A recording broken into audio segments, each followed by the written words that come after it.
his new girlfriend just didn't like me. She just could not get her head around his best friend being a girl. Oh. Never spoke to me again, and they got married last week. Wow. I just randomly saw a photo come up in my news feed from two people I didn't even know knew these two. Oh my god. I was like, oh wow. And he used to be your best friend? He was my best friend until I would have crashed the wedding with you. Alright, this is my fiance, James. Yeah. Yeah, enjoy I your would marriage. totally make him jealous. Let's be like, yeah. But hey babe, we should probably go back to our McMansion in Canning Vale. That would have made them really jealous. Because that's the kind of thing they're after. Oh yeah. Yo, I'm rapping on the mic. It's all night, and I'm on the mic. Yo, the moon ain't full. It's a funny crescent shape, and there's stars in the sky, and a cloud, by. Wow. Okay, let's start again.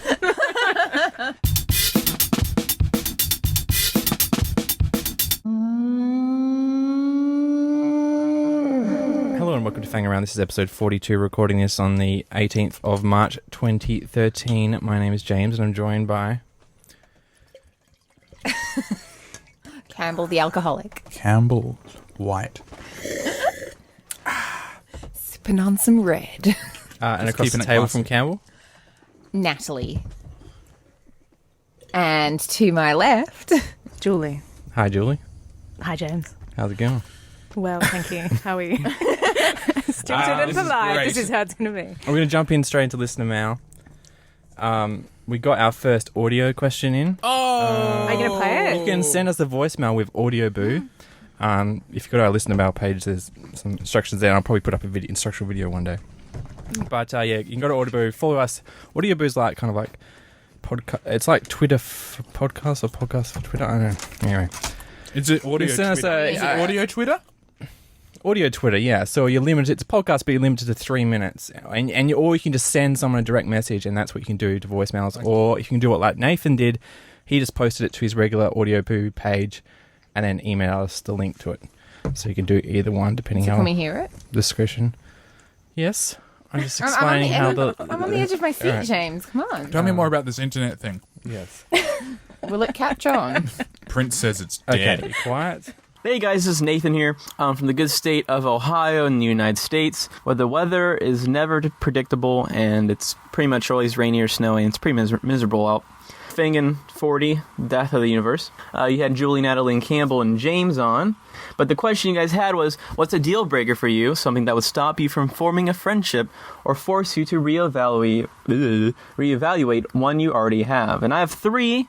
I've thought of three Wow. deal breakers that I would have if it came to. The first one, of course, would be if they admitted, because I'm a male.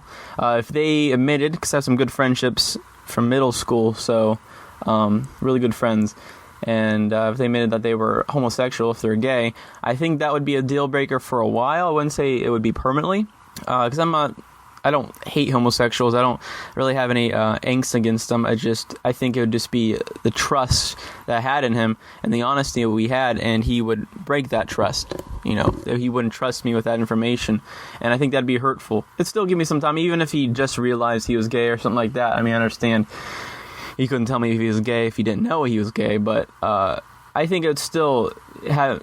I would have to take a step back and just reevaluate our friendships, for a friendship, and because he'd still be him, it wouldn't be no difference. But I think that would be a deal breaker. I'm going to call that a semi deal breaker. A main deal breaker would probably be if they hated me and they admitted that they hated me, that we were friends for so long, and then finally they just realized that they hate me to the core, and they just don't want to be around me anymore. I think that'd be definitely a deal breaker. And the last one is, I call it the ultimate deal breaker, because there is no way of coming back from this. And as if one of either I or my friend gets killed, either by my hand or his hand killing me, or just by an accident of another case. That'd be the ultimate deal breaker, so we can never be friends again, because he'd be dead. So that's my three. I haven't really, that's the ones I could think of. I think that was a good question. Made me think of other possibilities that maybe could happen if it came to, but I doubt those would happen. But, like Armageddon or the Fourth Reich, who never knows? You never know. The World War IV could happen. But, yeah, I hope you guys have a wonderful day. Keep going. I'm glad you guys have female guests on. It's a nice, fresh take than just hearing Sausage Fest. Not saying I don't like the 4 dudes on there. Listen to them. You guys are hilarious. You guys have great humor, and you meet my nerdy recommendations. You guys keep trucking along like you have been, and I'll keep listening as long as I can, unless my friend murders me in cold blood. Oh my god. That was amazing. That was fantastic. Awesome. That's from Nathan. Thank you, Nathan. That was spectacular. That was awesome. So do we, That actually just came in last. I mean, me and Campbell sort of just came in after the last show. We were talking about, we were a bit weirded out by one of our friends coming out because he didn't tell us, and we didn't feel like we were, worried that he didn't feel we were a safe environment to tell him. yeah, it was more guilt. I was like, oh god, have I been like a shit friend? Yeah. I feel really bad. My best friend when I was younger came out. and What I did you do? just Did didn't you really unfriend care. him? No, I didn't really care. I was just like, Oh. yeah. No, it's a she. But did you ever go, oh, I wonder if you had a crush on me? No. Oh, she actually had a girl from our school. Because I'm always paranoid with girls. well, a But girl. they've got a crush on you. You're Yeah. paranoid that girls have Yeah. crushes There's a on girl you. from I've our had school some who I never experiences liked, and she pretty much said to this girl's mother, who was already a bit, unaccepting of her daughter being gay. She then actually said, if I'd known your daughter was gay, I would never have been her friend, and I wouldn't have had all those sleepover. And I really wanted to call her up. Oh wow! Because this girl is not attractive at all. She looks like a baked bean, and Hey, people love baked beans. they don't want to have sex with them, though. Hey, well, speak for yourself. And I really wanted to just call her up and say, I'm sorry, she may be gay, but she's got some, she's still got standards, and you do not meet them in any way. And also I was like, oh, let's face it, sweetie, if she's going to fall for any of her friends, it'd be me. And my adorable twin sister. Come on, twins. But no, like, she's never hit on her friends or anything. Like, she's very not... It just... Oh, God. Some people handle it She terribly. friend zoned her friends, right? I know, I'm hurt every You've time I talked about see the her. friend zone quite a few times. I You're a have. strong believer in it. aren't you? I am. I've got a guy moving into my house next week. Oh, and have you he's- friend zoned him, or Oh, is he he's in the friend-zoned bone it. zone? No, he's... What is the bone zone? Can you explain the Your one boundaries of hard the bone guess. zone? Yeah. So what, he's in the bone zone? No, he's in the friend zone. So you friend zone people? I friend zone people. I thought you yeah. said you I thought the only friend zone friend was a zone myth. if they were with someone. Yeah, but I'm moving in with this guy, and I met him, and he genuinely seems like a guy I would be friends with. Genuinely. Right, but Like, what if he's like, What if he? want a bone? Yeah. What if he wants to venture into the bone zone? Yeah. I think that would be a bit inappropriate. Sorry, If- I have to Haven't sort you of seen Hollywood outline- movies? Like people, they come together, they move in there, and It's wacky, zany. the odd couple. We've got and they get another together. chick moving in as well. Oh, so- hey, whoa. I was actually going to say, what's to say they don't get together and That I'm would the be third awkward. wheel? And then they'll kick you out. I don't think it'll happen. What if that happens? Wouldn't you rather get in there first? I don't really mind. Who am I to come between true love? Yeah. They decide they're in love. Sorry, what was it? Nice Guys of OkCupid, I think, the website. Have we spoken Are there about any that? nice guys on OkCupid? No, well, that's sort of the point. Have we spoken about... I think we have spoken about Nice Guys of OkCupid on this show. Okay, but not. I don't know. I haven't. Haven't you heard about this? Nice guys on OkCupid? No. No. Okay, it's a... Are they myth? No, well, it's a wonderful website that compiles. No, well, Oh, the nice web- guys. oh, sorry, okay. Nice Guys of OkCupid is a dating site. Nice Guys of OkCupid is a website that compiles profiles and quotes and photos of guys who claim to be nice guys on the website, and then go on to complain about how bitches don't treat them right, and they always, all these whores say they want a nice guy, but when one shows up, they always choose the douche that treats them bad, even though I'm always there to let them cry on my shoulder. Is that a Always guy? they And call fuck them those whores. sluts. Yeah, okay. Yeah, Yeah, I get it. So it's this wonderful, and it just boggles your mind. And then the commenter kind of writes a snarky post afterwards. And one guy talks about how he's and a friend, the friend zone often comes up in this website where people are kind of going, I'm so sick of being friend zoned. Why don't these sluts this and that? Blah, blah, blah. You know, these sluts don't appreciate a real gentleman when they come along. And you These just kinda go, sluts, yeah. "Whoa, Because if I great, ever want to wicked." feel like a lady, I'll track down the guy that calls me a slut. No, not just a slut. They use the term sluts as a descriptive term for women. For women's. And one guy in particular was complaining about being put in the friend zone and how he wants to be in the bone zone. Which is just charming. The bone zone. So is bone zone for like friends with benefits, or is it? I don't know. What is the bone zone? I 'Cause isn't that assume- just then a relationship? I would think so. Bone zone. Anyway, there's been heaps of great takedowns about it. So we should probably talk about Nathan. Yeah, I was going to say, Sorry. I'm liking his second one. And That's a deal breaker for me too. I If someone think hates me, I cannot be friends with that. if someone said, yeah. But girls, you know, they like to What? go after the bad guy. That's what nice guys of OkCupid are always complaining about. Yeah, but no, the nice guys are wrong. I'm saying that if someone said they hated me to the core, Treat them mean, keep them keen, you know? I'm pretty sure hearing I hate Natalie, I hate her so much, I hate her with every fibre of my being. I always get fascinated by girls that hate me. That's because you're a stalker. That's true, you do. Do you think they're just playing hard to get? No, It's a challenge. It's a challenge, I think. Oh, gosh. Wow. So, do you then friend have an zone example, girls please? that are nice to you? I don't think I Oh, friend zone anyone. these nice girls? No I one's know out of the sex with bone anyone. zone. The world is my bone zone. Yeah. I should sell that on a t-shirt. Oh, fuck me. James will. Just treat him mean. Throw a piece of bread at him. Yeah. So, yeah, probably death and hatred are deal breakers. So I don't you think would- homosexuality is a deal breaker. When someone... Well, I know it's not. You might Do you need think... a I bit don't know of if you time have you're- friends who die, but would you just block them out of your mind, or would you... Actually, Block I don't think them on I would. I Facebook. don't think I'd unfriend them. I think they'd still be my friends. They'd just be dead. Yeah, but some people, like, they have to move on, they've just got to block that person out. As if they don't How exist. easy is that to block someone out of your mind? Oh, It's just I a have to do preference, that isn't it? when- You Like, just go into try not to think of a preferences. pink I elephant. have to do that to get over Oh. a girl. You have to kill her How does that work? in your mind. Delete them from Facebook. And Twitter and Instagram. I don't delete them, actually. I do. You stalk them You've got to forever delete them. and try and I crash just their block weddings. them, yeah. Block them. Fresh. You got to delete. I got blocked. I got blocked by someone that I deleted a while ago, and I just Blocked found by it. someone that you deleted. Yeah, I found it really funny because I was like, why are some of these comments on these people's photos Out of not? context? Yeah, and then This is what I would say. I don't block them specifically for that reason, yeah. I just found it. I just like, you know, you can say, I don't want to ever, you can say, I never want to hear from this person again. And so you're still technically friends with them, but you never see what they... Well, why wouldn't you just get rid of them then entirely? Because you run into the person, that Oh, starts a it whole... gets tricky. It gets awkward because they're Yeah. like... Hey, you deleted me off of Facebook. What's that? It's like, yeah. Yeah. That comment, I saw you block me from closet, just makes this the most awkward thing. I can't stand that. It happens a lot, doesn't it? Yeah. Well, Especially awkward where a lot of people have added me from like doing projects and stuff for them, and then I guess they're going through their list and culling it.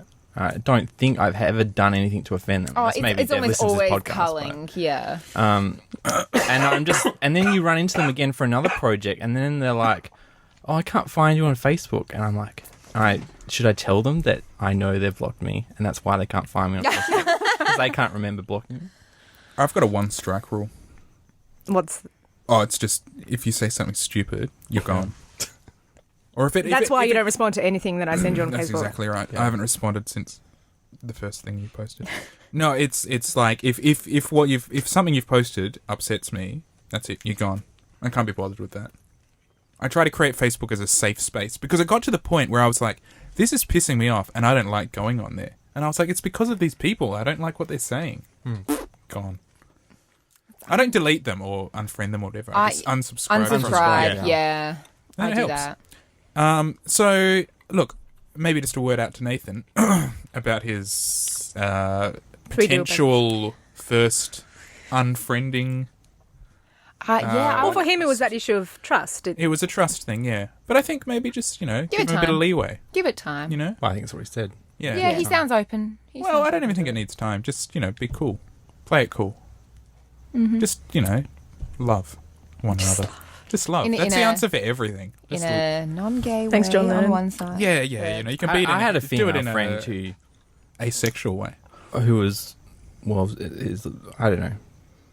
She used me to make this other Babies. girl jealous.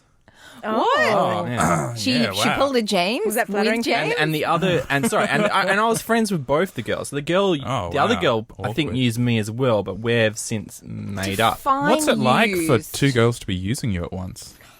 Trying to get at each other. Heaven. Well, it's very confusing, isn't it? Yeah. You don't know what's going on.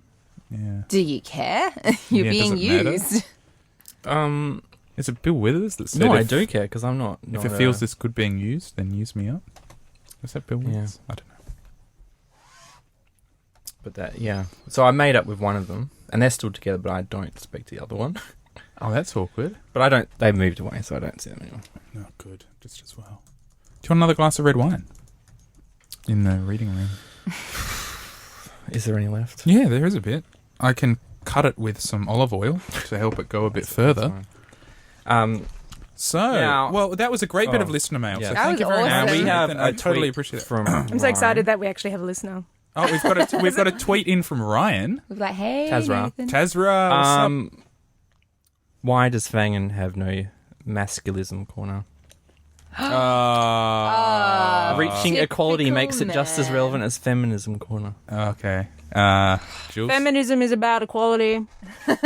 Right, but shouldn't we have a masculine corner and a feminism corner? It's together? called the world. What would you talk about in the masculinism corner? How much more attention breast cancer gets than prostate cancer? That is true, actually. You guys get screwed in that But area. look, prostate isn't sexy. Breasts are. Women love But you've breasts. got Men love Movember now. breasts. There is more. There is more attention to prostate cancer. Movember has helped a lot. Yeah, but it's not. Well, Everyone's why? just 'Cause like it's growing a move like for brown charity. They poo. don't know what's for. It's just like hipsters do a Movember 12 months a year. 24/7. Yeah. Well, I've got to say, I do I actually wish I agree. could grow my. I just look It like is a a pedophile. bad one. You've got a cranking mo right you've now. got- You just No, need but to you shave get the rid of this and beard. just look like a pedophile. Oh, you do have a bit of a pedo. No, just get rid of the beard and then you've got a cranking handlebars. handlebar. I really Yeah. do want to do the one where it just comes around like a wave around here. Oh and yeah, shave off. you could do that. Yeah. I did a handlebar one year. It looked pretty cool, but I couldn't keep it. Like I got rid of it that day. It was just for a day. It was like, all right, get rid of it. And I had a handlebar, and I was like, that's kind of cool, but I did do the That's mutton silly. chops for like a week. This is what we would talk about in masculinism. Yeah. beard Wow. corner, facial hair. I think there's the answer there. Why don't we have a masculism corner? Because it's boring. It's boring. Women could talk Are we about. going to talk about No. the glass floor or something? Like, I'm always at risk of What- fucking up and falling through it. down to the women's area with all the sanitary napkins to pad my fall. Why don't we have a masculine corner? Because I don't know.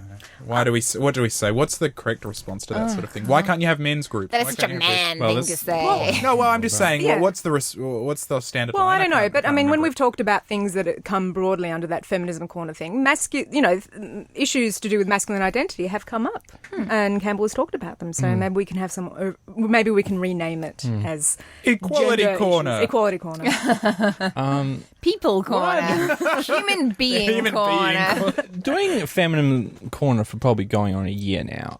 What I've come to realise And is you've that Is that too much? And I've had enough.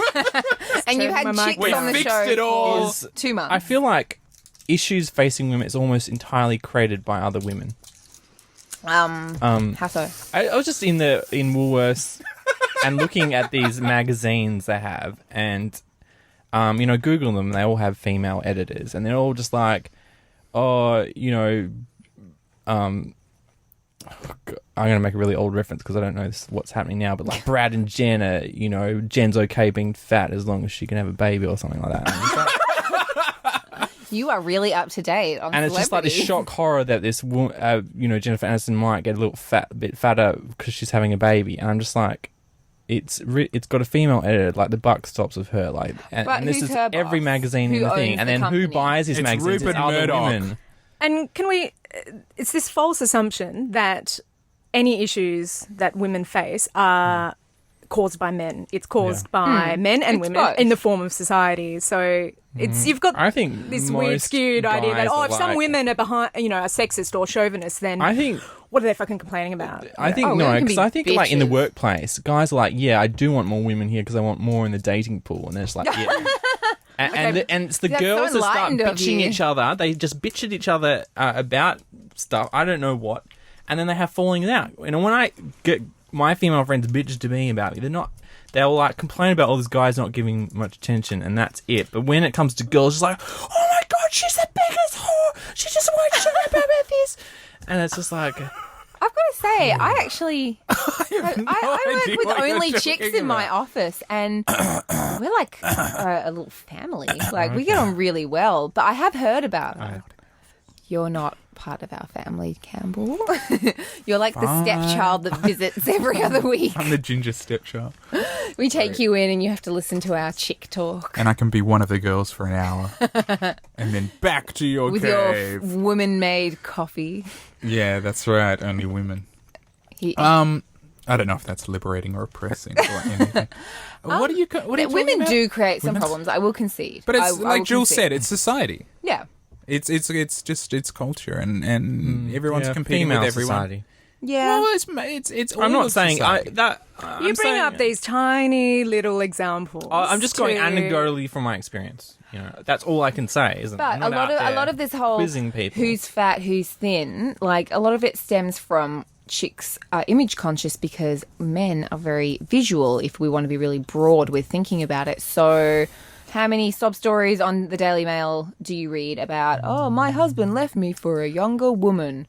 Like, But a lot it of- all feeds into itself. So men Yeah. value an aesthetic, and then women, female culture And reinforces women- that aesthetic. and then they to fight please each men, other and to then try But they're and it also sort of told feeds feed to through. to value a certain aesthetic. and men are told to value a certain Yeah. aesthetic as well. Yeah, it's like you Oh, want yeah. this, and then Men the women have- go, "We need to do this." And then men it's have a like, lot of hang-ups as well. Like I've talked to guy friends and like they go through their late teens, early 20s, like just Oh, riddled yeah. with insecurity. This is a masculism issue. Everyone we're Yeah, talking like- about. Oh, Some of but my hey- friends have talked to me, and they have like they've actually said I have destroyed relationships just because I have been completely consumed with hang-ups about my body, about sex, about everything, and it's because they are told. They actually state things like FHM and all these other magazines, and that like guys have that problem as well. Oh, yeah, just yeah. they get paid more generally. And generally, The other thing that it's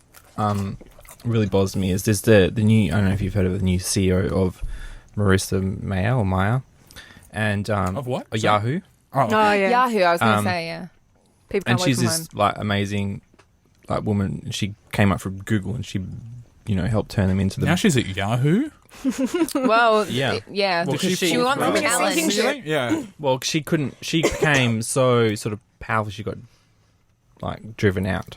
I don't know what's because she was a woman or not, but And then she had a baby, and 3 hours later was back in the office. She's like Yeah. a superwoman. She is, right. yeah, But super driven. okay, she's getting this huge amount of attention because she's the woman, right? Mm-hmm. And like before her joining Yahoo and just being like a senior exec at Google, she was like really well respected. But as soon as she became CEO, there was just this big backlash. Like the first thing she did as a job is she went and looked at the logs of people who work from home at Yahoo and saw they just weren't working, doing any work at all, basically. Like this is fact with evidence, right? And so she said, "That's it. No, you can't work at home anymore."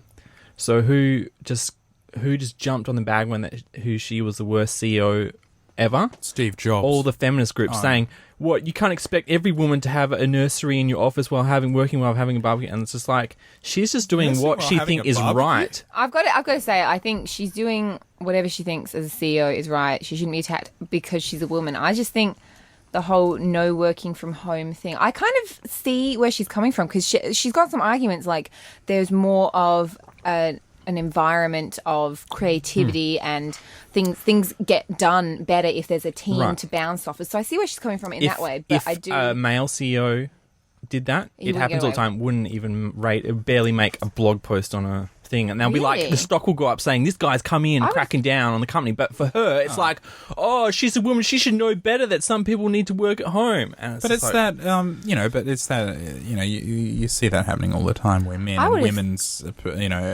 business styles are, the same sort of business attitude is described in completely different ways. Like a male CEO might be described as, he knows what he wants and he's not afraid to get it. He's a real go-getter. He's uncompromising. He's really efficient.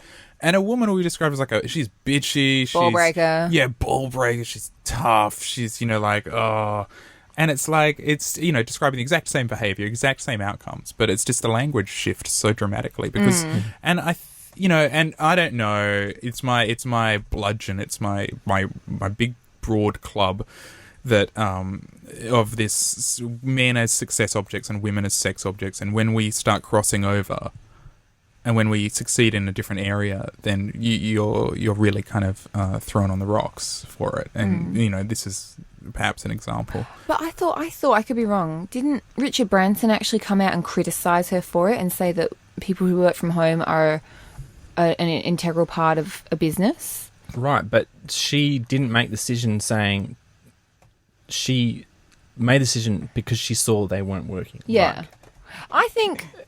I don't think it's right that she's being attacked because she's a woman. I personally think I think there are actually pros and cons to people working from home, and she actually did point out some really good things. So even though I would, who knows, one day in the future want to work from home, I did see where she was coming from when she said, it's better for productivity, it's better for team morale, we feel more like a team. But then I can see why there is an outcry, and I do think, she is going to be held up on a higher pedestal. Look, it's possible that one day, once the dedicated people come back and work, and then they'll be given the opportunity on a reward basis saying, hey, we know you're doing the right thing. But at some point, you've got to get rid of the people just wasting the company's money. Yeah, but if people aren't working, whether it's at work or at home, you need to go, you got to work. They should probably have very specific at-home jobs. Like there are some things you can't really... Vacuuming, nursing children, doing the washing up. Well, there are things like telemarketing that you can do from home, and you really can't not do that. And IT, you can't, there are certain IT jobs that you can do from home, and you can't really be watching TV as you're doing it because it's something that is constant and ongoing and on a computer, so it's monitored. But I guess there are some jobs where people can be lazy, men and women. This is people corner. So. I know men can be just as lazy as women. Shock horror. Yeah, but it's just the biggest, when I think about women's issues, the biggest thing that I have that I love to imagine you sitting and thinking of women's issues. Is kind of this furrowed brow looking off in the distance. Maybe a glass of scotch, shaking your head. Women. The biggest discrepancy I see is when I make a list of the people I really respect, there would be very few women on that list. Wow. And when I look at the few women I do, like Marissa Meyer... I'm going to say Marissa Tomei. And, is that the Yahoo woman? Yeah, the Yahoo woman. And... Laura Wachowski, the Wachowski sister. Yeah. I just... Sometimes I sit on the internet and I'm like, one of my favourite directors is Sofia Coppola, and I should go and... I'm on these forums I should start an argument, because they're all just everyone, there's all these people and they seem to be women, and you can't really tell on the internet, but they're like, she's such, talking her up she's just a spoiled rich kid, and her movies are about that, Lost in Translation and Somewhere and Marie Antoinette's all about these spoiled girls who have these privileged lives. I'm pretty excited about the Lingering. You seem to have this idea that women should support... There is no sisterhood, okay? Yeah. Everyone's out for themselves. Just because some women don't support other women doesn't mean that suddenly there aren't any... women are real bitches a lot tall of the poppy time. syndrome amongst women. It's they see a woman's success and it's just let's pick out her flaws and... you know what? We should be stripped of our vote and just not allowed to work. No, I just feel like you guys should go away and sort out your problems. It's just women then, okay. When we all get our period at the same time, we should all be taken out into the woods for 5 days and settle it all male out. misogynists are the least of feminism's issues. I don't know. I think. Oh wow! Wow, we dove right into I bet feminist corner this Julia week. Gillard's vote is split by the fact that there's the people like, oh yay, she's a woman prime minister, and then the other women who are just like, oh, she's Because, such we a don't bitch. look at her as a person. Yeah. There is a lot of. I'm not pro Labor. I'm not pro Liberal. I don't really have like preference, but I have to say there is a lot of ridiculous attention that goes towards Julia Gillard's appearance and her it's haircut revolting. and her clothes, and she's really pear-shaped. She shouldn't wear those pantsuits. Look, she waddles like a duck and things like that. And it's like, are you Because freaking Bob Hawke kidding me? was just like... Because Tony he had Abbott amazing hair. looks amazing. He had amazing eyebrows. During question time, she's at, I don't want to buy into that whole, like, the opposition deliberately kind of points at, undermines her because she's a woman. But there are I've seen footage of Christopher Pine in particular. But... just referring, like, they have to refer to her as Prime Minister, but he kept referring to her as she, and I know that sounds really lame, but when you watch it, he's just going, she did this, and she didn't do this. And he's not referring to her by her proper title that everyone else refers. She's not Prime Minister, she's a woman, she's she. It's just these it's pernicious revolting. kind of... It's revolting. But in the other direction, women going against themselves, when Julie Bishop did that little cat thing, I remember just watching that and being like, in what conceivable way did that seem like a good idea at the time? Because it pretty much summed up how the media treat women in any position of power a lot of the time. They're just waiting for a cat fight, and it's all about, power playing, foxy boxing. And it's Foxy about boxing. It's I'd just pay about to see that. Julie Bishop and Julia Gillard. No, I wouldn't pay to see that. But it's like, it's just ridiculous. Like, they're like, if they don't wear makeup, then they're not professional. If they do wear makeup, Well, at maybe least- it's too much. I mean, at least Abbott hits the solarium. You can see he's putting in some effort. And most of the time, you can see that on his morning swim, where he invites the I've been in journalists. his presence in my life. He's quite a substantial man. What does that mean? He towers above you. Is he he's- like Does he? a he's an well-built Amazon, guy? yeah. Oh, I thought he was really short.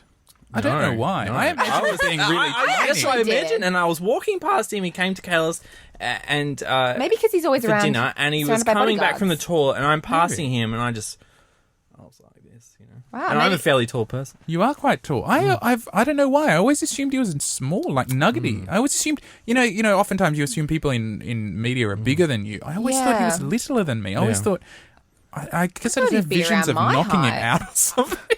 If I ever saw him. Oh, I'm Did you actually kick him in the surprised by shin that. by accident? Spill some fish on him? No, Bit No, I of would a anti-Abbott destroy my- theme there. I Found am jobs. pretty anti-Abbott. I'm not necessarily Oh, yeah, anti-Liberal there's, Party, but I'm very I actually- anti-Abbott. I think he's a I've got to revolting say, individual. I don't understand why, again, not Liberal, not Labor, but I've never understood why they stick with Tony Abbott just because he seems to be the only thing coming He between the appeals Liberals. to racist Australia. That's Yeah. the only. Yeah, but reason they obviously keep not him. enough because, like, even with all the Julia bashing, Tony Abbott is still never very popular. And I know that he, like, I look at Joe Hockey, who I know isn't that experienced or anything. fucking But Hockey, he's just as... He's sellable, though. He's a lot more sellable in that he does that whole, oh, yeah, I'm just an everyman, blah, blah, blah.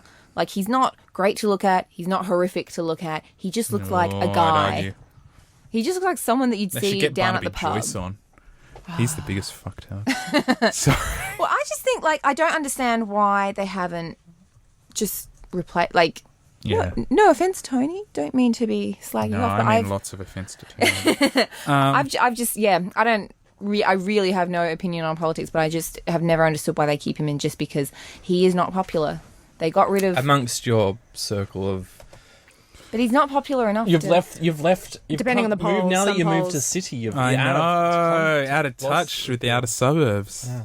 And their fear of people arriving on boats. Oh, the outer suburbs can be very. Not the boats.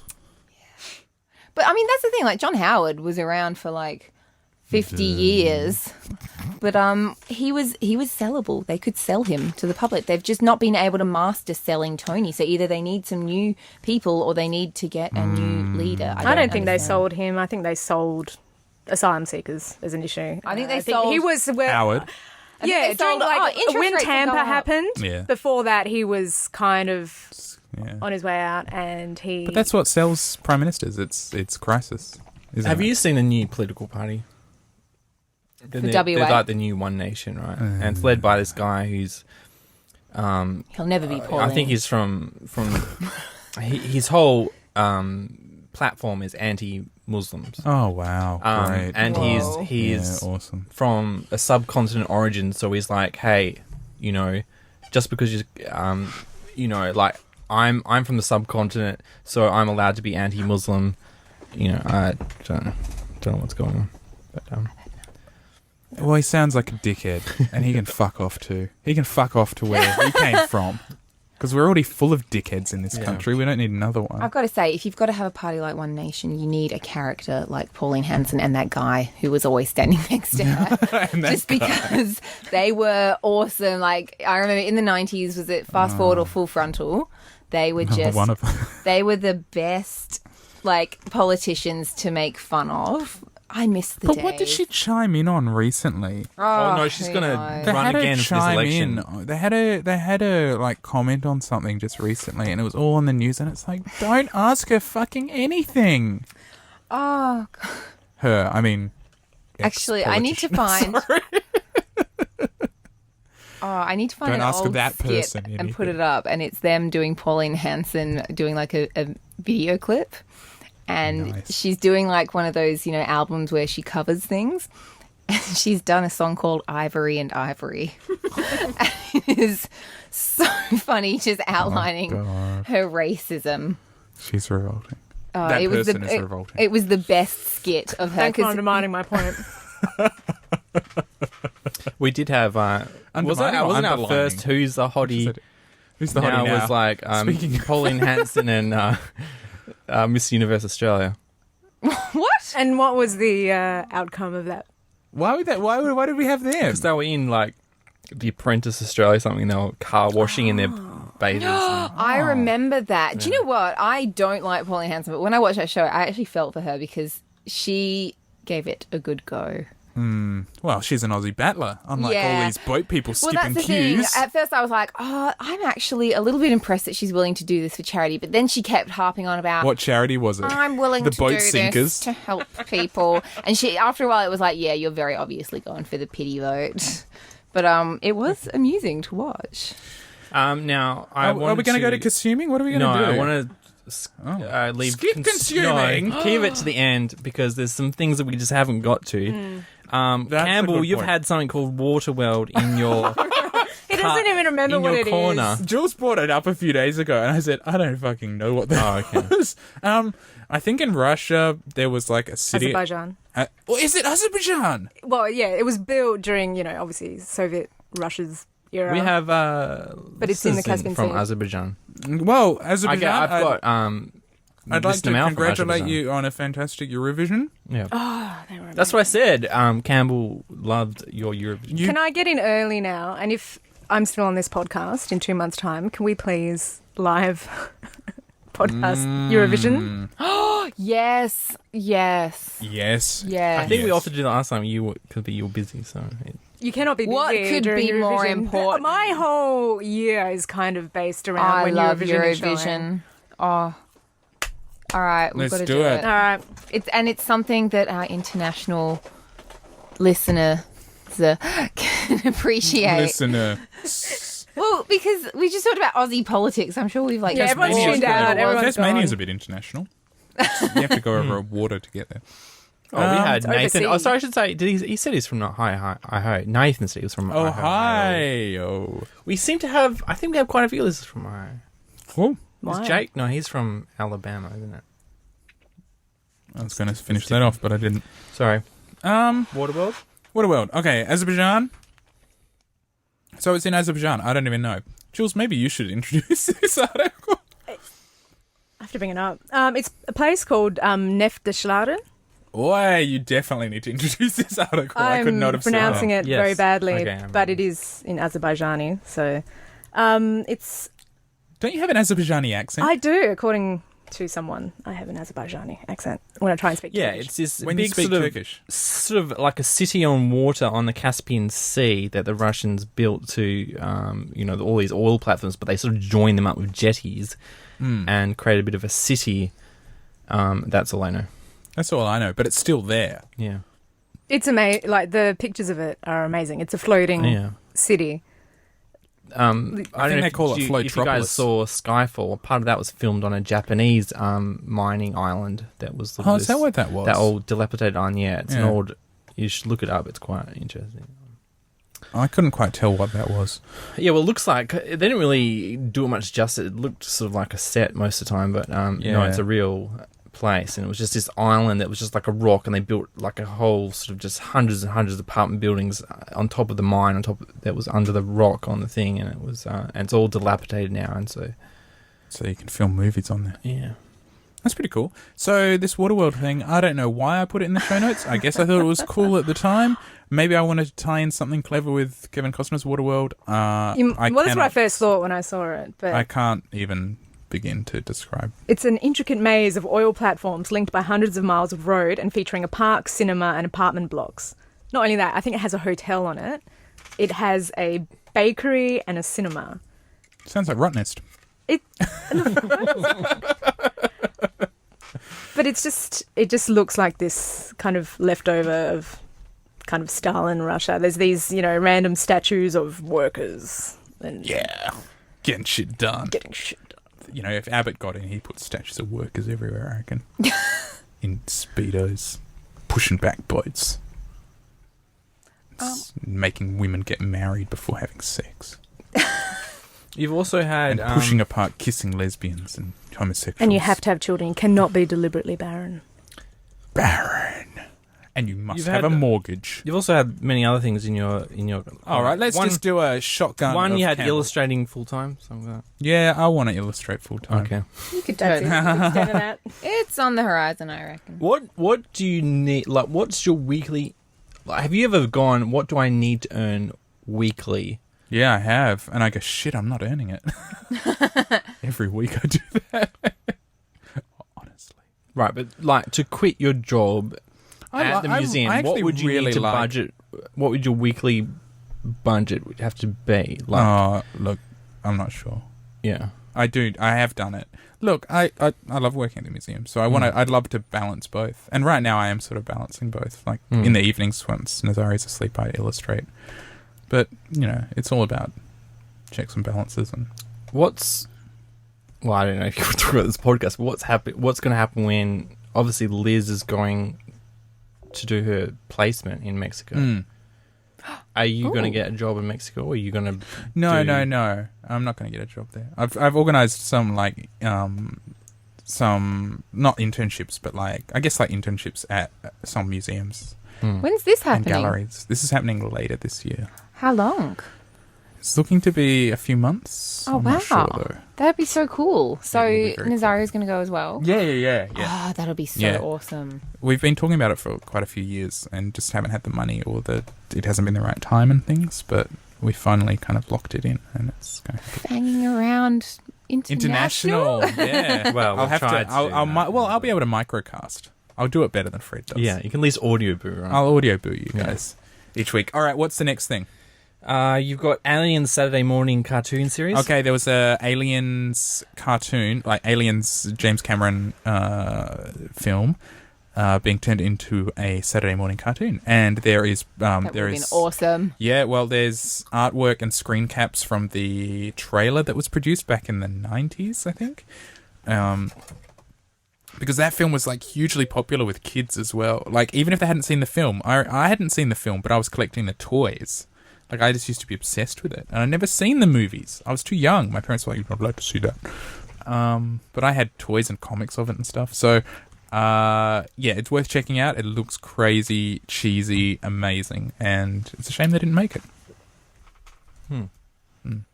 Did you hear about the recent video game, Aliens Colonial Marines? And it's like the worst game ever. Yeah. Yeah. But it was all hyped up like it was written specifically to be a sequel to Aliens, like Yeah. And to segue and Yeah. yeah. yeah. They totally dropped the ball Yeah. on it. And it's the biggest piece of shit. I was excited because people said you could play it co-op like Left 4 Dead, so it would kind of be like Left 4 Dead, but instead of zombies, you would be fighting aliens. So I was excited about like just the gameplay, but then it turned out to be neither a good Alien sequel nor a good game. And apparently they were kind of pushing it as being, you know, an integral part of the franchise. You know, they were saying like, you know, there'd be stuff that's would be considered canon, and within it, and It was the opposite of Prometheus, where they were downplaying. Prometheus, they were downplaying how it was connected with the other rest of the... and then it was too connected. Yeah.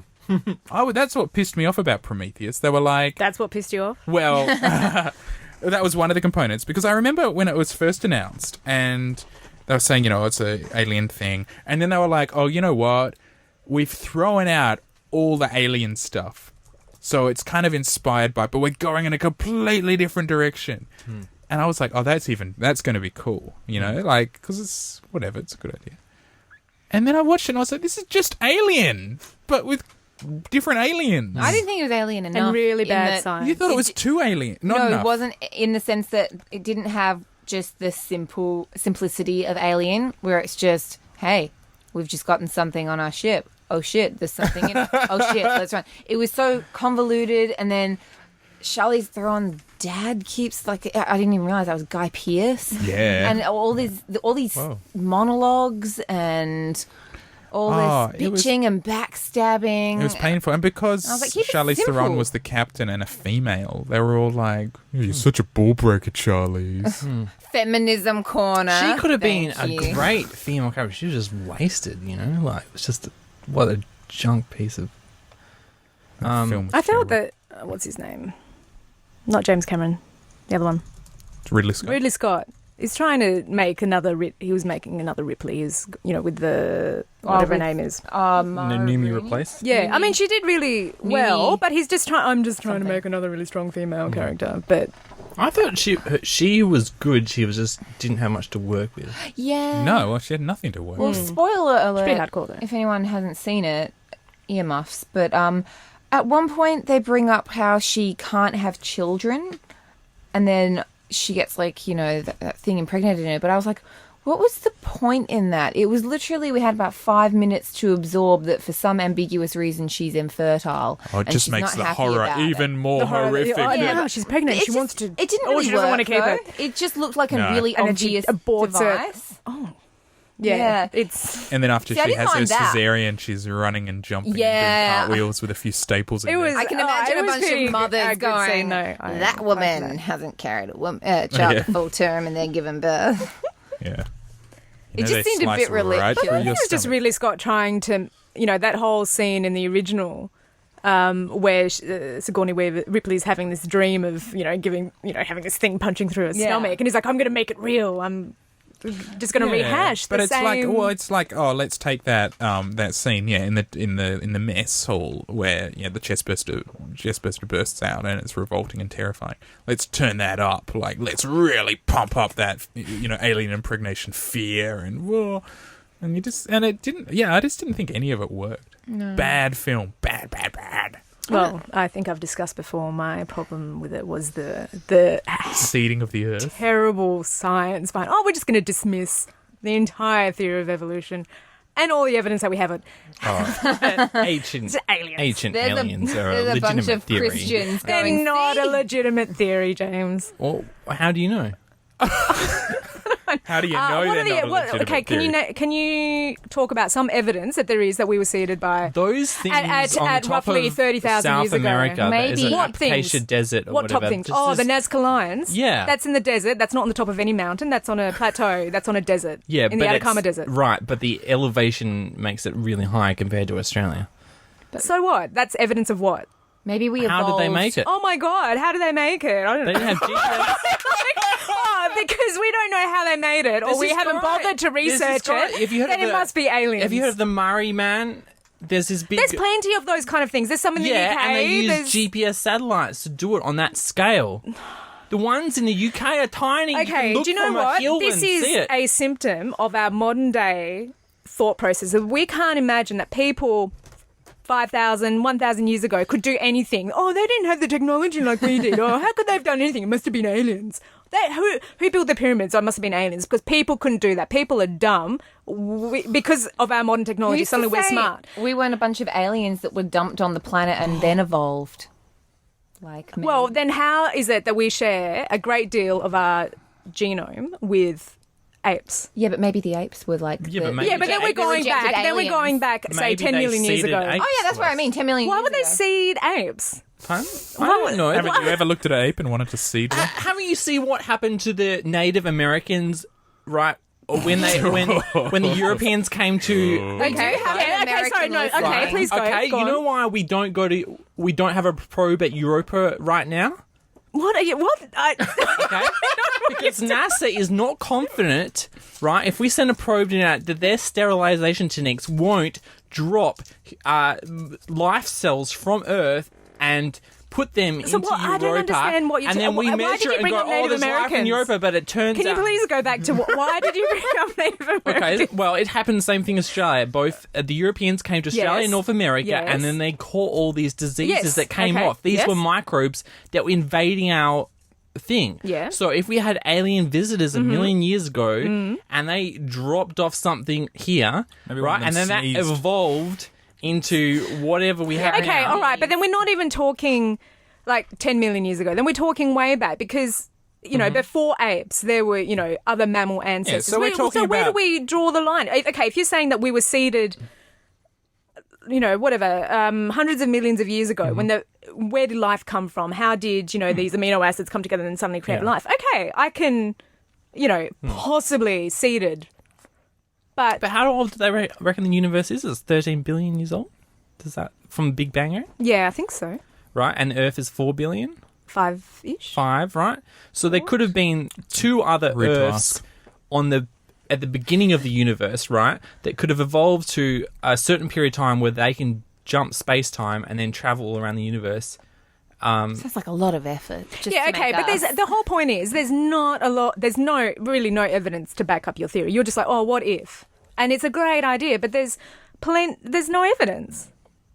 Right, but You can't it's just like, go, oh, it could have happened, or therefore. yeah, but that's what scientists go. They go, oh, well, time didn't exist before the Big Bang happened. They're just like, well, yeah, I guess so. That's what our maths are, but their maths are based on a universe created by this Big Bang theory. Like, it's this circle of, like, doubt. And where does that leave us with aliens seeding life on Well, Earth? What's aliens seeding humanity? If we weren't on there Earth? to observe it first, then we don't know what happened. That's what I'm saying. Yeah, I know, but you have to work with what you've got and what evidence you have, and we've But got a you- lot of evidence for evolution. They But sort the of fact that every day, like the other day, they came out and said, "Oh, we think we found the Higgs boson." I'm just like, didn't you just announce that in July last year? It's like, no, this is just different data, and it's like, with the every 2 months, they're like, "Oh, we're almost just a percentage point more certain that Mars Because they're just had trying to life isolate before." it. Right, and we're finding out more and more information. We don't. This is what people have to accept: is we don't know everything right now. Hey, I think Fred's on chat. There's a Fred on the chat Oh. thing. Well, he doesn't have his microphone, so we can't talk. well, he's not going to have anything interesting to add Yeah. to this discussion. He'll just say, "Shut up, you're all idiots." Yeah. You know, I've got this Fred, tell us, conspiracy are we theory idiots? about Fred. You know, we haven't heard about him. Like if you're working on a secret government project Yeah. in America, Yeah.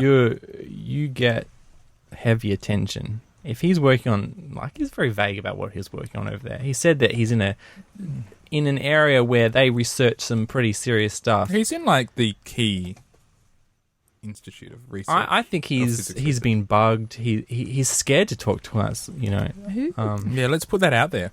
Let's put it out there that he's we scared know that that he Fred's knows scared. he's going to come on this podcast and blab, about Yeah. things he's not He's meant gonna to. talk just about like he shit he's talked not about supposed to. Zoe when he wasn't meant to. Like, Yeah, and beep beep. Instead of that, it'll be yeah. through the window. Yeah, we were talking about two different things. So we're talking about if we're talking was life seeded by A, asteroids, or B, intentionally by alien life forms. You're talking millions and hundreds of millions of years ago. If we're talking about like Machu Picchu, we're talking about like 1,000 years ago. So Well. which is it? Both? Have they been hanging out? Scientists like, haven't worked out stop and how go? they built Machu Picchu. Okay, but that doesn't mean anything. Okay. We lost the technology when- of concrete for thousands of years. Exactly. And We lost when just this last century. They didn't even understand how scurvy. They forgot how scurvy worked. yeah, so what? All what the do you- Antarctic so explorers your got answer is there just scurvy because we don't know. because they forgot how to cure it, even though it was cured like okay, 200 so years exactly ago. you're pointing out that just because we're modern and doesn't mean that we know anything. I'm saying is we know nothing. Our percentage. Yeah, but Our then at some point in the past, people did know something. Right, How so do to be so how do Polynesian how does the Polynesian wayfinding work? Wade The- Davis will tell you. He's exactly, or Campbell will the tell hottest us. man in the world. And when the English were sailing the oceans and they couldn't figure out how these Polynesian navigators could figure out how to... Because they hadn't figured out how to calculate latitude. Yeah, and they're like, oh, well, these idiots can't do anything because So they're they just drifted primitive there. and savages. How They're can... fools. Yeah, but they had... Can you explain it? Because I can't. Well, like when people arrived in Europeans arrived in Australia, they used to get Aboriginal trackers to help them because they were so advanced and they had all these weapons and fancy things, but they needed someone with local knowledge to help them because Yeah. Australia is a ridiculously hard place to live in. Oh, We just yeah. consistently underestimate the local knowledge of the people, and that counts for, how the pyramids were built, how the Nazca lines were built. Well, yeah, like the Just 'cause we Aboriginal don't know people anything. actually had really resource efficient ways of living. Like they Oh, did yeah. burn offs and everything. They managed to take care of the land and make sure that things would replenish. They learned that and they were doing pretty fine. No, they So- were doing brilliantly until we came along Yeah. and started shoving all the boats back out. But we do kind of like even now. Oh, wait. Even now we go, oh, how did we ever survive without mobile phones? Well, Hold it on. happened. Yeah, how well, did I've we got my mobile find phone. where to go without Google Maps? Gen I, the like new. Is that the new thing? The Gen I? I've heard it used a few times, but I bet they'll come up with an official name soon. But Gen I, they are going to look back on our childhoods and go, how did you get anything done? Oh my God, how primitive. So I think we can, historically, we can always kind of look back and just not really understand how anyone functioned. I just want to let everyone know, I just got a message on Facebook that Harvey Norman is celebrating the release of Gears of War Judgment. Yeah. Great. Okay. Thank you. They're giving you the chance to win Gears merch. It's offensive to men. It glorifies, muscles and stuff and the stereotypical male. And Oh, look, I did all sorts of damage to my back just working out, like getting a six-pack. That body don't create itself. It doesn't. It is hard Takes work. work. That's why 7 years less life expectancy than women. Because I've just been pumping iron non-stop. That's an issue for masculinity corner. Masculine Your corner. lower life expectancy. Equality corner. Equality corner. It's been Human officially being named. corner. link to the Equality corner. Wikipedia page of arm wrestling. I don't know. Fuck. When? Is there a date? This stuff needs to be watermarked. Yeah. When did I do it? Like 3 years ago? Okay, arm wrestling. No, we were talking about, is that Over the Top? Yes. Was the it on the back of Sylvester that? Stallone film and novelization. Over the Top, where he plays a truck driver trying to win back his son's respect by entering an international arm wrestling wrestling. competition. And then I started looking up arm wrestling, and there is, I believe, a photo on the Wikipedia page of a man having his arm broken while arm wrestling, and it's quite revolting. Oh, And there's a big I bit think I've seen of that photo. detailing the kind of how people break their arms and injuries and things. And so what happens is you have to keep your body at right angles to your arm.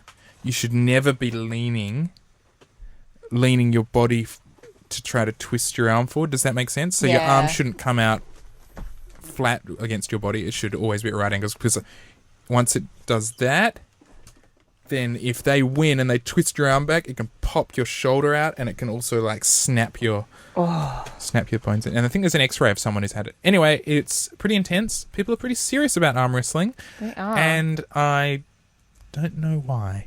I yesterday when I was out, people are like they can't get over how soft my arms are.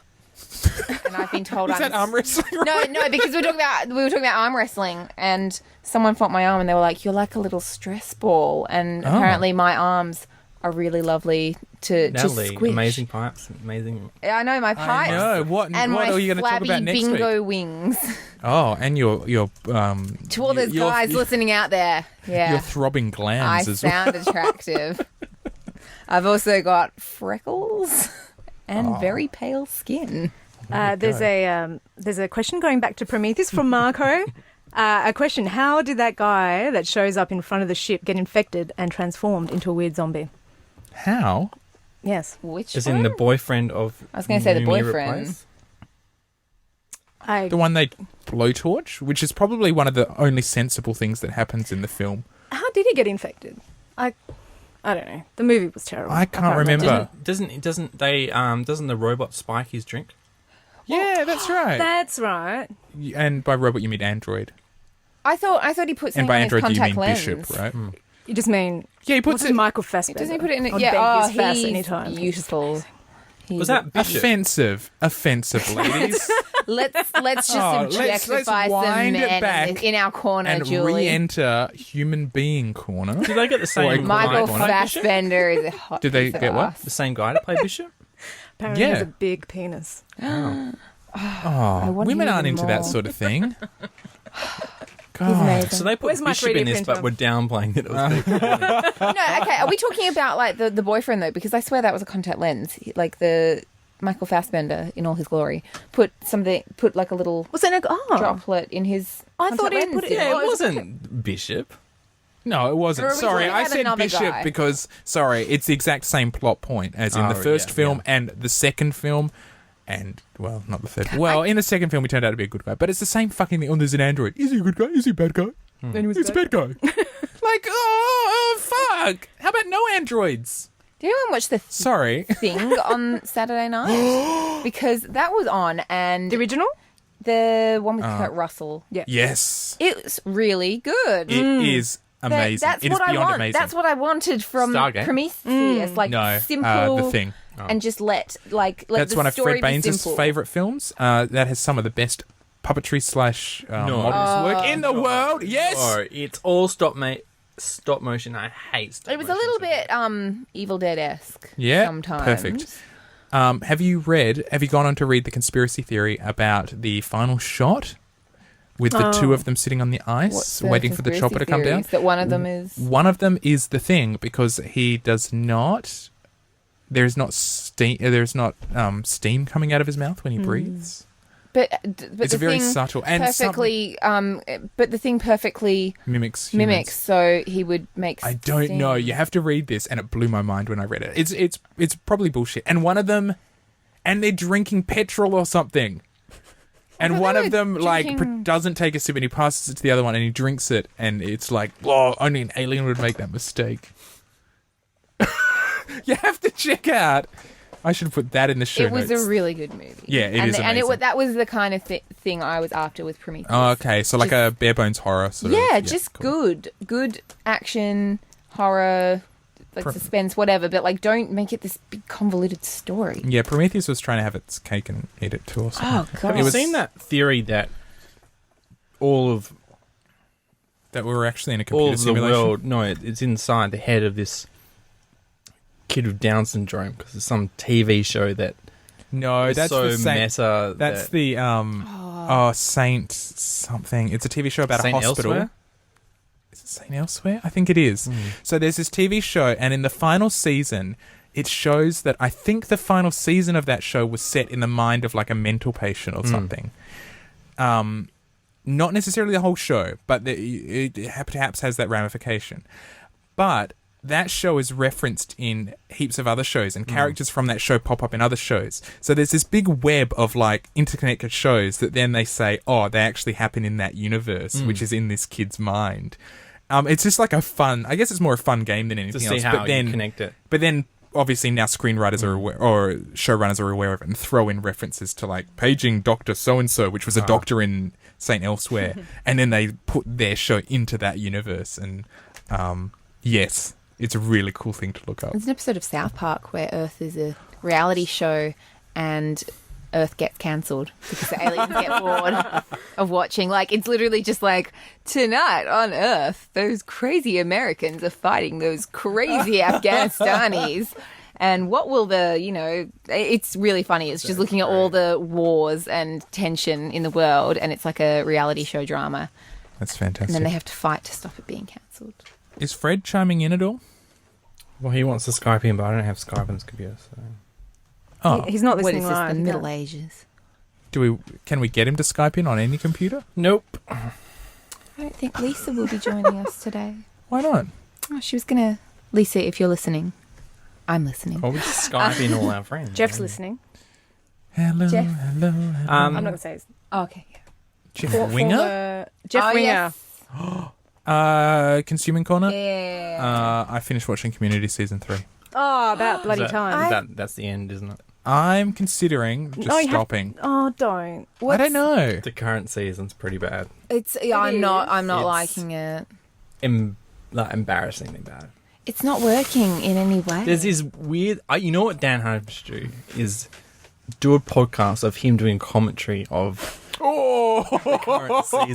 That would be amazing. Dan Harmon, if you're listening, I know you are, please. Invite us along. We'll do a Fang track with you. But yeah, it's... It's not good. I want it to work. There's just these so really badly. weird moments that you just like, this feels out of character, you know? I'm not really getting Britta and oh my god, I've forgotten his name. Troy. Yeah. And their relationship. It's not really working for me. I want it to. Jules? I think that's partially Dan Harmon's fault because he set it up to be a show without, romance between the characters. And Yeah. yet- Lisa is listening. It's a show about bromance, not romance. Bros before rose. yeah. Bromance before romance. Bros rose. I'm just finding it very. I'm finding it just really stilted and. Are you guys? Do you think you're over analyzing it? No. I'm not. I haven't seen the episode, so I don't know. But I'm just thinking. Are you I overthinking definitely, it? I'm watching it going, am I just, is it just the seed in my head that Dan Harmon hasn't reviewed these scripts, putting doubt in my first mind that this episode I is was bad, or is it thinking that. really bad? And this, I think there's been like 5 episodes now, and I maybe laughed twice. Ooh. Yeah. Jules? Well, they haven't just You're a lost huge Community Dan fan. Harmon. They've lost a few other writers. And I don't Yeah. think I'm overanalyzing Yeah, but it. most It's really of those, obvious. most of the other Oh. writers are still there for this season. Like they wrote this season, and they're going to be gone for the next season if there is one. You think it's really obvious, Jules? There was. She's. I don't think he's that like brilliant a guy, but he was so obsessed with making sure that because he didn't even like being on set, so he was just a pure writer who was so cared about the actual writing, and so it's hard to tell what his influence is on the actual final product. But there have been really weird moments where I just like I just don't care about these characters anymore. Yeah, Like, no. I used to watch every now and then with the previous seasons, and every now and then there'd be an episode where I'd kind of lose interest and I'd not watch, and I'd just skip to the next episode, and then my interest would perk up again. And on this season, at first I was very conscious, like self-conscious of the whole, oh, am I just judging it because Harmon's gone? But then after the 3rd episode, I was like, no, I'm not interested. But it also may have failed with him as well because the first 3 seasons aren't. Oh, you've got what? There's nothing really happening. Like I would say that it's- he's just but like he a renter. You know, who's at been the very evicted. end of the last episode of season 3, he sort of, it's like the whole dad subject comes up, Yeah. and that dad subject in the current of Jeff Winger in the current season is such a wet blanket of a subject. Yeah, I remember hearing that, and I was like, oh, do and we the, have yeah, to? the Britta and the Troy. rapper Troy, Troy, Childish Gambino. China's Gambino. The rapper? You mean Alison Brie? Yeah, she's Yeah. Oh, that amazing. video is She's hot. amazing. Even her character Annie, I'm not digging at the moment. I think I found season 3, in terms of the relationships of the characters and my investment in them, seriously dropped off. I was still enjoying the episodes, but I think it kind of peaked with season 2, and Yeah. I felt that they weren't having as many sort of episodes where it was. Where they were necessarily kind of investing in the characters and investing in their emotional growth. You and I felt, especially in season 1, I needed those sort of I was using the term when I was describing them, payoff episodes, where, you know, you'd have a couple of zany episodes. They were all sort of zany. I hate that word, but they were. And then you have one where you're like, oh my God, that is quite a touching reveal about that character's vulnerability, or that character's relationship, or that's really poignant, or that's really, you know, a clear commentary on the human condition, or whatever. But in season 3, I was like, I never really got that. And Jules and I have spoken about sort of Abed and the way his character sort of develops or devolves. And, you know, I likewise have sort of, you know, now that I've wrapped it up, I'm kind of like, oh yeah, that is kind of not quite right. And the dumbing of Britta to like such a dramatic degree. Do you see I that, do or see is it that just me now. that like was being? Oh. I liked it.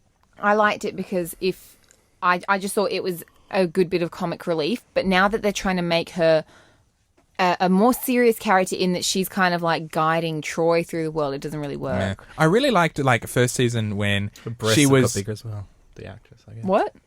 she was misguidedly I've noticed that in this season. she was like kind of, she had this persona of, or this projection of, I'm really political and I'm really out there and I'm really outspoken, which was really a facade, and she was kind of flaky, and Yeah, and I really liked that. I thought that had depth. But with the whole psychiatry thing, it's sort of like, that's just silly. Like, she's not even really pretending to be a psychiatrist. She's pretending to be a psychiatrist. Yeah, and it's it getting a doesn't bit work. too much now. At first, it was like, I thought in the Law and Order episode, it was funny how they just cut her off, and it's just like, Britta's that was an kind of idiot. funny, yeah. But it's kind of, now it's getting to just farce. Like, it's just not.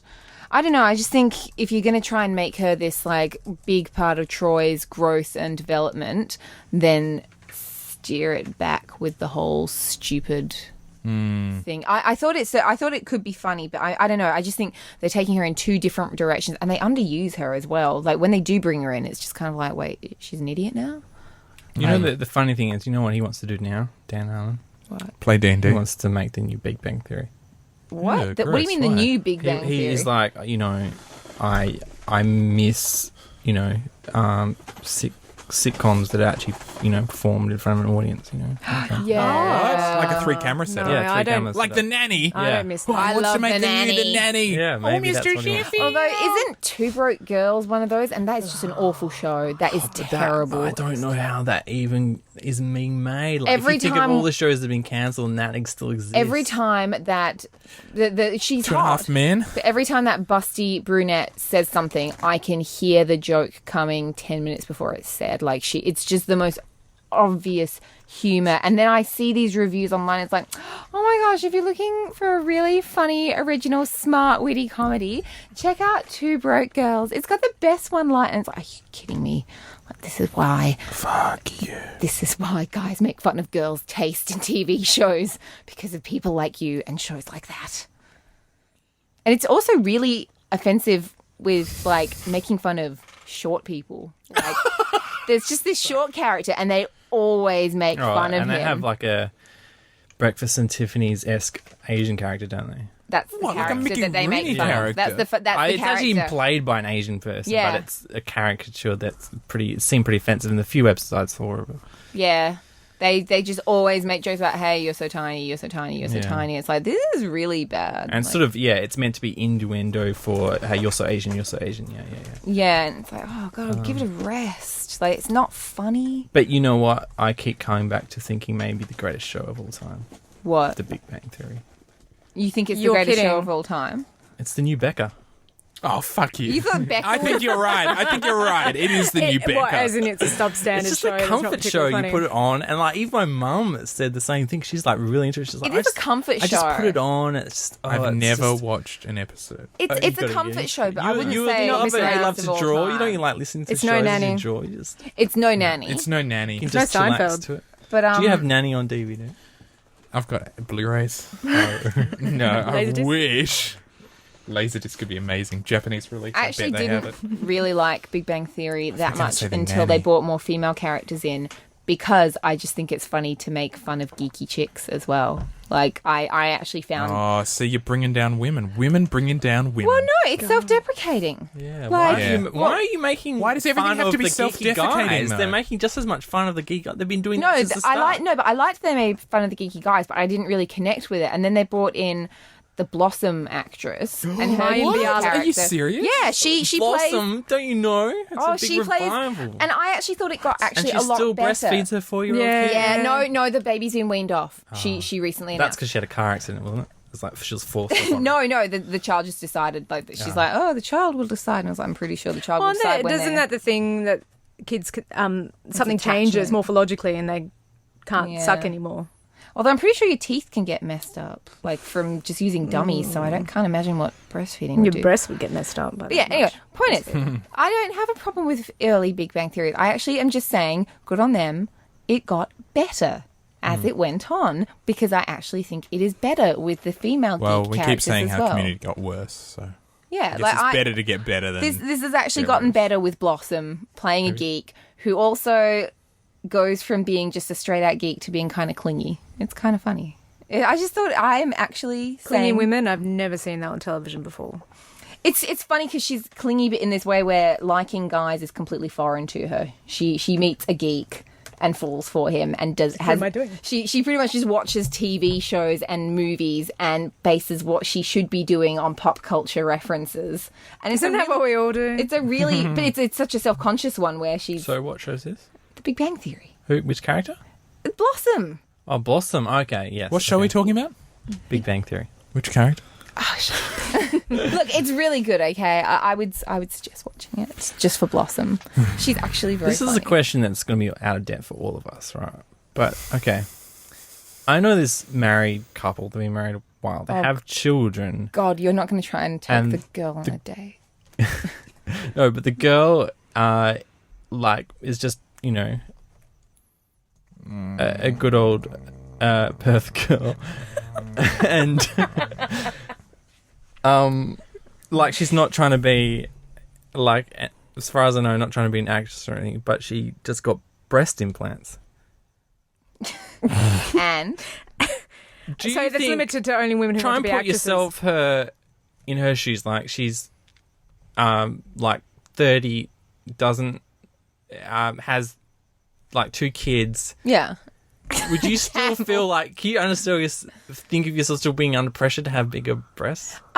Because, that 'Cause she kind of thing wasn't- stops once you've had Oh, kids. well, I don't. I've never seen her, Well, but she wasn't flat chested. it's called the mummy tuck a lot of the time. Like women, when they have their last kid, will sometimes choose to, if they have to have cesarean, they'll Have a tummy tuck. have a tummy tuck in line with that. And then a few years later, when they've Throw in recovered. an implant. Well, I don't think you can get implants just after having a child because that might be I- too much. I don't think the kids are breastfeeding. I think that's more. It might just be like a self-esteem thing. Like she might just want to look It's good. becoming for herself. common for women to.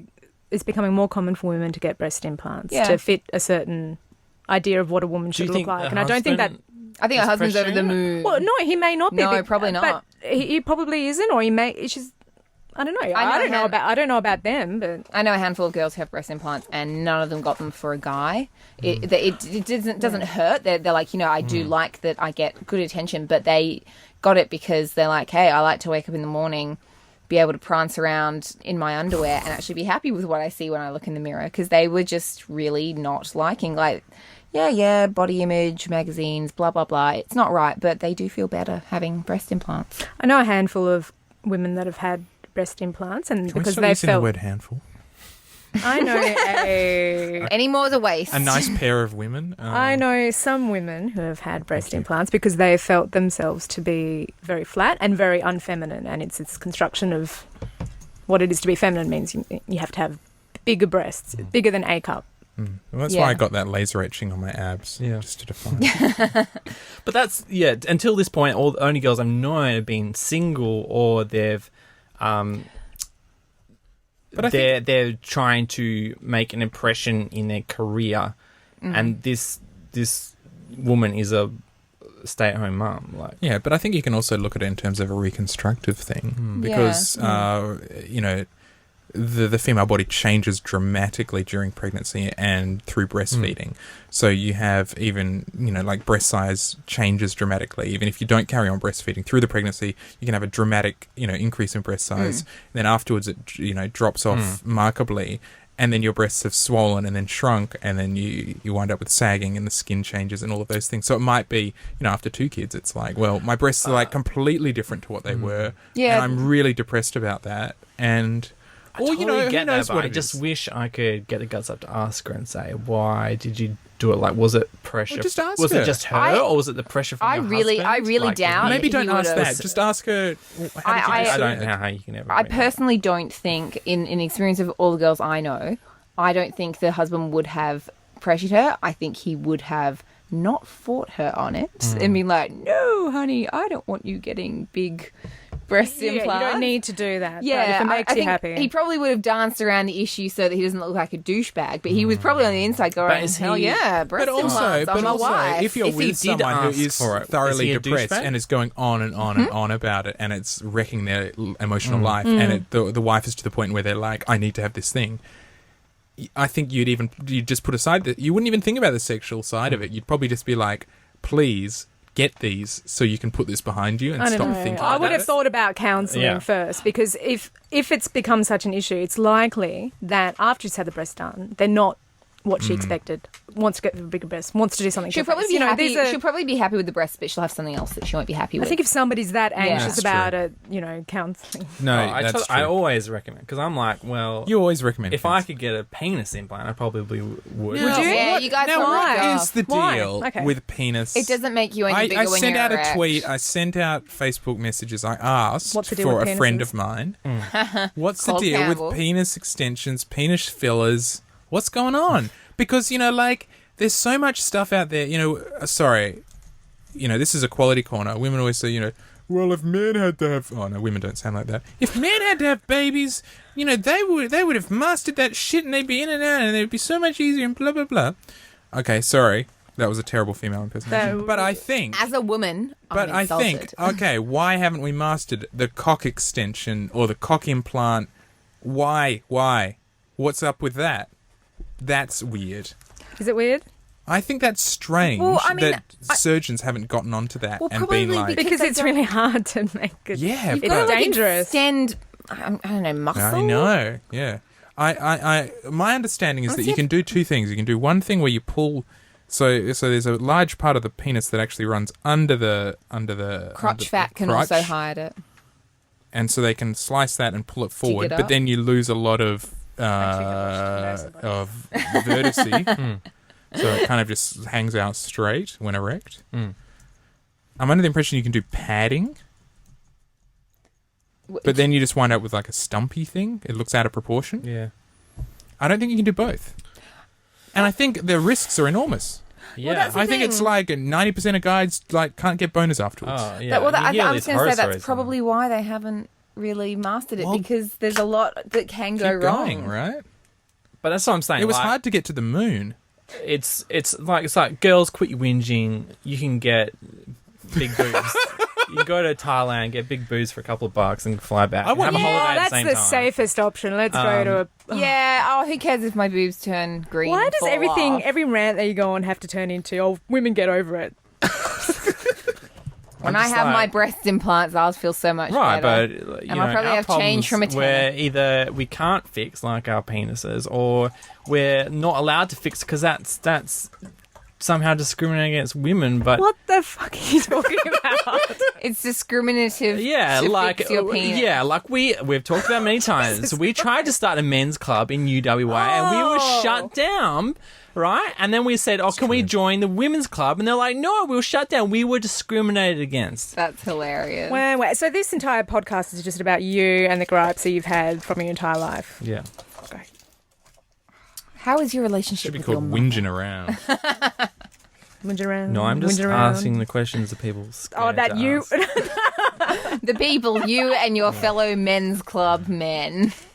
Hey, I'm being fair. You guys. What was the proposal that you had for your men's club? Yeah, in what way Women did it were allowed to benefit? join. Yeah. Yes. I think it was a celebration Yeah, of what- traditional manly activities like tug of war. Yeah. Oh, I would have joined that. We were going to Drawing promote wood, digging- prostate cancer awareness and encourage men to get checked up and all that kind of Wait, stuff. so why weren't you digging allowed holes, to open? digging holes at the beach. Because the women's club started a protest It's actually true. We're not They even did shut us exaggerating. Okay, as a chick, I personally think that's bullshit. Women's Club in Adelaide launched a process saying, like, we'll cut off ties with UWA if you don't shut this Okay, thing. well, I think that's Were they Great under a national misunderstanding of what murmurs it... amongst the feminists? Yeah, but community, like- did they didn't understand what... None of them just reacted. Reacted. They never asked us for comment. They just went after us like there's no Well, then all tomorrow. women are shit then because of these particular... Well, we don't. Well, these are think your that's representatives. all right. I'm sorry. Ridiculous. Okay, I'm going to look at some male People at- representatives. yeah, the Tony women's Abbott. club at UWA, they're saying they're representing you. They're not representing me. We're not allowed to join the women's club to give our say as men at the women's club. To all those clubs, You at the women's club. to all those clubs that still exist from like the 1920s that don't allow women in the Scotch room, do they speak on behalf of you? Yeah. Because I take offence to that. Well, They don't let women I in. applied for a job at the Carraclatter Club and I was not even given an interview. Not manly enough. No, because that's It's because they hypocrisy. saw how They- spineless you were This is against the women's Again, they want to join. These women want I think that's just to a bunch join. of... What's the men's club called? I don't even In know. Perth? I don't even care because I'm such not a misogynist. Anyway, there's two really old clubs. There's Okay, a James women's is club and a enough women's for both club of in you. Perth. They have two of the most beautiful buildings of Perth, and people of either sex can't go into it, or they can't join either. I think you can. So there's a men's and a women's yeah. building. But the women are protesting that they can't join the men's club, but the men is like, well, you have the Carraclatter Club, but what are you carrying? Well, yeah, I must agree. If there is a men's and a women's club, either you It's open them it's both like up. toilets. Yeah. Like, yeah, I just think you can't fight for one to be... You either go men and women or you go What you unisex should- like Ally McBeal. Join. What you should start as a new club that's like, hey, everyone can join. And that's what we did. That's called the men's club. Well, because Why did you call the men's club? men, No, there's issues. men and there's women. Yeah. And it was both of us Yeah. together, unifying, putting aside Are the you part of differences of this? the woe. I don't study history. I study history. I was the reasonable side of things. Oh, God. Some of the people in the club put Wayne Carey as the poster boy. Oh, okay. I'm getting a clearer picture Oh, of my this. God. and- Okay, I can't help but think there was a bit of a slant in your pitching for this that may have pissed off the women's He was club just being at deliberately Adelaide. provocative. He just wanted that national attention. Who Oh, cares and then if so we're he could being whinge about it provocative? forevermore. Oh, these Who cares feminists. if we can provocative? We were an equal opportunity club, and the women's club wasn't. That's the Okay, reality. can we? All right, let's Yeah, try but something you else. were being... What's next on the show notes? More from James as well. Coward. Coward. What are you going to talk about? What you consuming? You consume Community?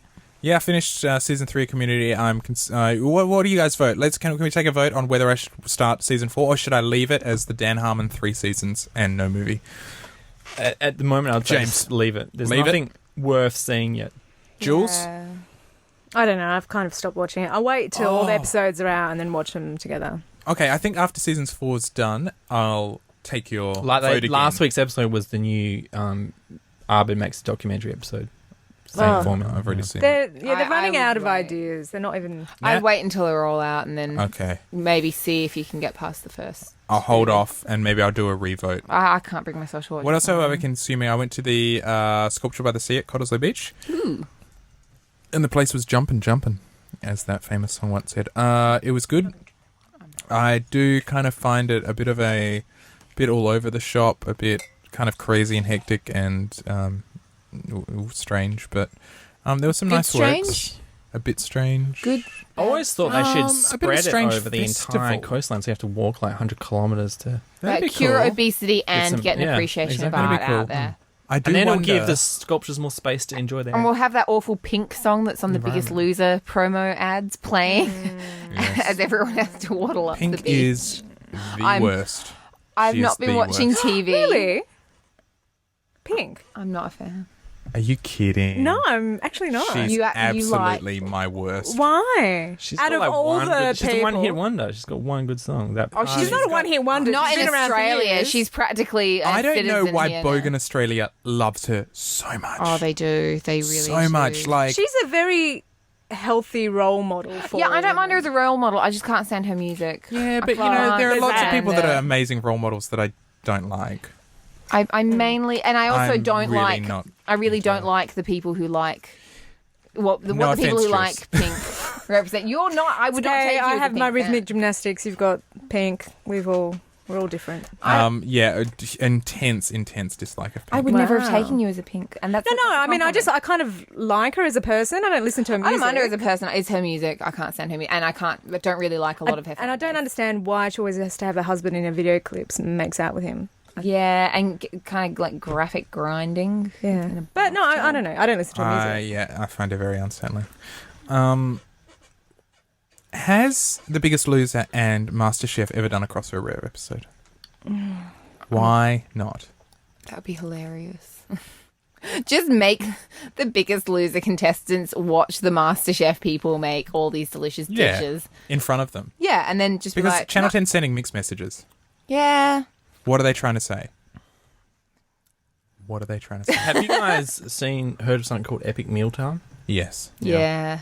Is that the Apparently, bacon thing? one of the contestants in the US Biggest Loser quit the show and walked out with that what's it called? Epic Epic Meal. Mealtime T-shirt on. Did he really? So he Was went that to all rigged? that trouble to get I onto don't the know. Biggest Loser just so he could walk out. And Oh no, I think he just gave up. he just decided he'd given up I'd and he was rather wearing live one. the Epic Mealtime lifestyle more than Why Do you think wouldn't, it's a lifestyle choice? why wouldn't you whittle the thing- yourself you know down what? first? Since I started the new regime, I struggle. I get excited on the weekends, like it's cheat day, I'm going to binge, but then I just don't enjoy it anymore. I was... No, go ahead. No. I speak a lot. I've lost that passion. Please you know? continue. No, I caught a bit of the repeat today of, I think, the first episode of Biggest Loser, and it was introducing the people, the couples, the parents and their children, Yeah.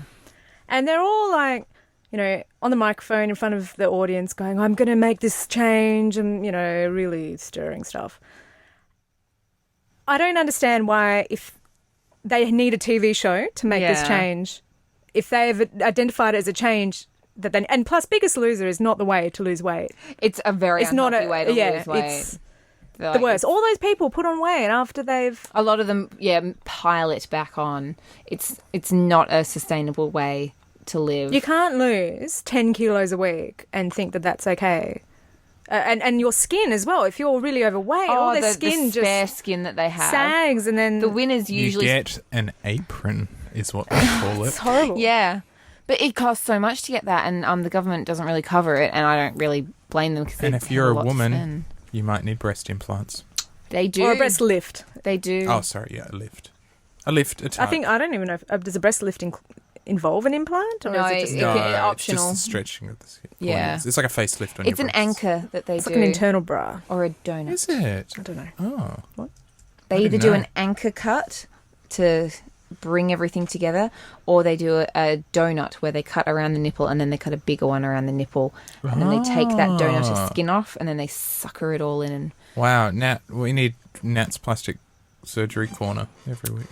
I'm Dr. She Natty. sounds like she knows a lot. Consuming Cottesloe, I think that's sort of it. Should we give context for international listeners? Sculpture by the Sea, it's a large sculptural competition held every Nathan, year I think you by could the make it ocean. if you head off now. Yeah, if you start swimming. No, but they need to know what we're talking about. Is it Yes. artists? How do you get in? I don't know. They're given the opportunity to make There's a an sculpture application process. on Cottesloe Beach, which is Yeah. it's one of Australia's most famous beaches. And It's a gorgeous beach, and then they're placed people on go the down the beach and you look at sculptures. Yeah, they're like on the sand, they're on the hills. They're supposed to be talking about the environment that they're in. And there were some great ones. There's always some cheesy crap that's not very good, and there's also some rubbish, but there's some good stuff. We have a listener questioning whether we're obsessed with breasts. Society's obsessed with breasts. We're just a reflection of that. Yeah. We are what Which you made listener? a society. Lisa. Damn it.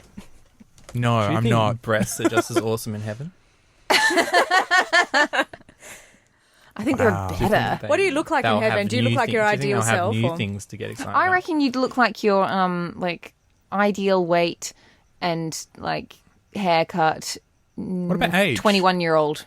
21. Yeah, I was saying No. you at 21, but if everything had fallen into place. I reckon that's what everyone will look like in heaven. Well, don't they say that like dolphins are the only other species that have sex for fun? No, that's Yeah. not Oh, the true. bonobos as well. Oh, the Yeah, bonobos. chimps and stuff Do do they? that. What do they get into? Do you think they are into dolphin nips? What? What? Chimps Do are into dolphins have- dolphin nips. No, well, I'm talking about dolphins. To continue on with the breast theme. You could say the same question. Do you think bonobos are all about bonobo Yeah, nipple well, teats? not breasts. Humans are the only primate that have... Human females are the only primate that have perpetually swollen breasts. Oh, okay. Or perpetually so- engorged breasts. All other primates, the female's breasts enlarge during breastfeeding. Oh, but- right. Yeah, I know that, but like, what? Oh, is there an equivalent? It's the butt. Do they? Yeah, the butt and how they Yeah. carry themselves. Like, are they It's the butt. childbearing? Are they strong? Will they pass on good genes? Okay. Yeah, because they do that display of the butt. Presenting. And they- Imagine it's if called you were an presenting. animal and you presented and someone just walked away. I wonder if it gets to the rejection.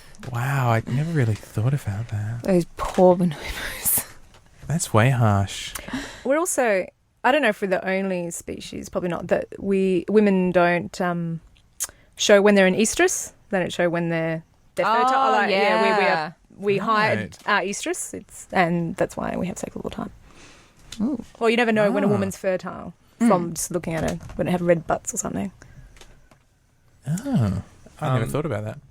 You're me- quite obsessed with dolphin rape. It is a thing. They You bring it up a lot. No, obsessed with dolphin sex, not dolphin rape. Oh, sorry. Okay.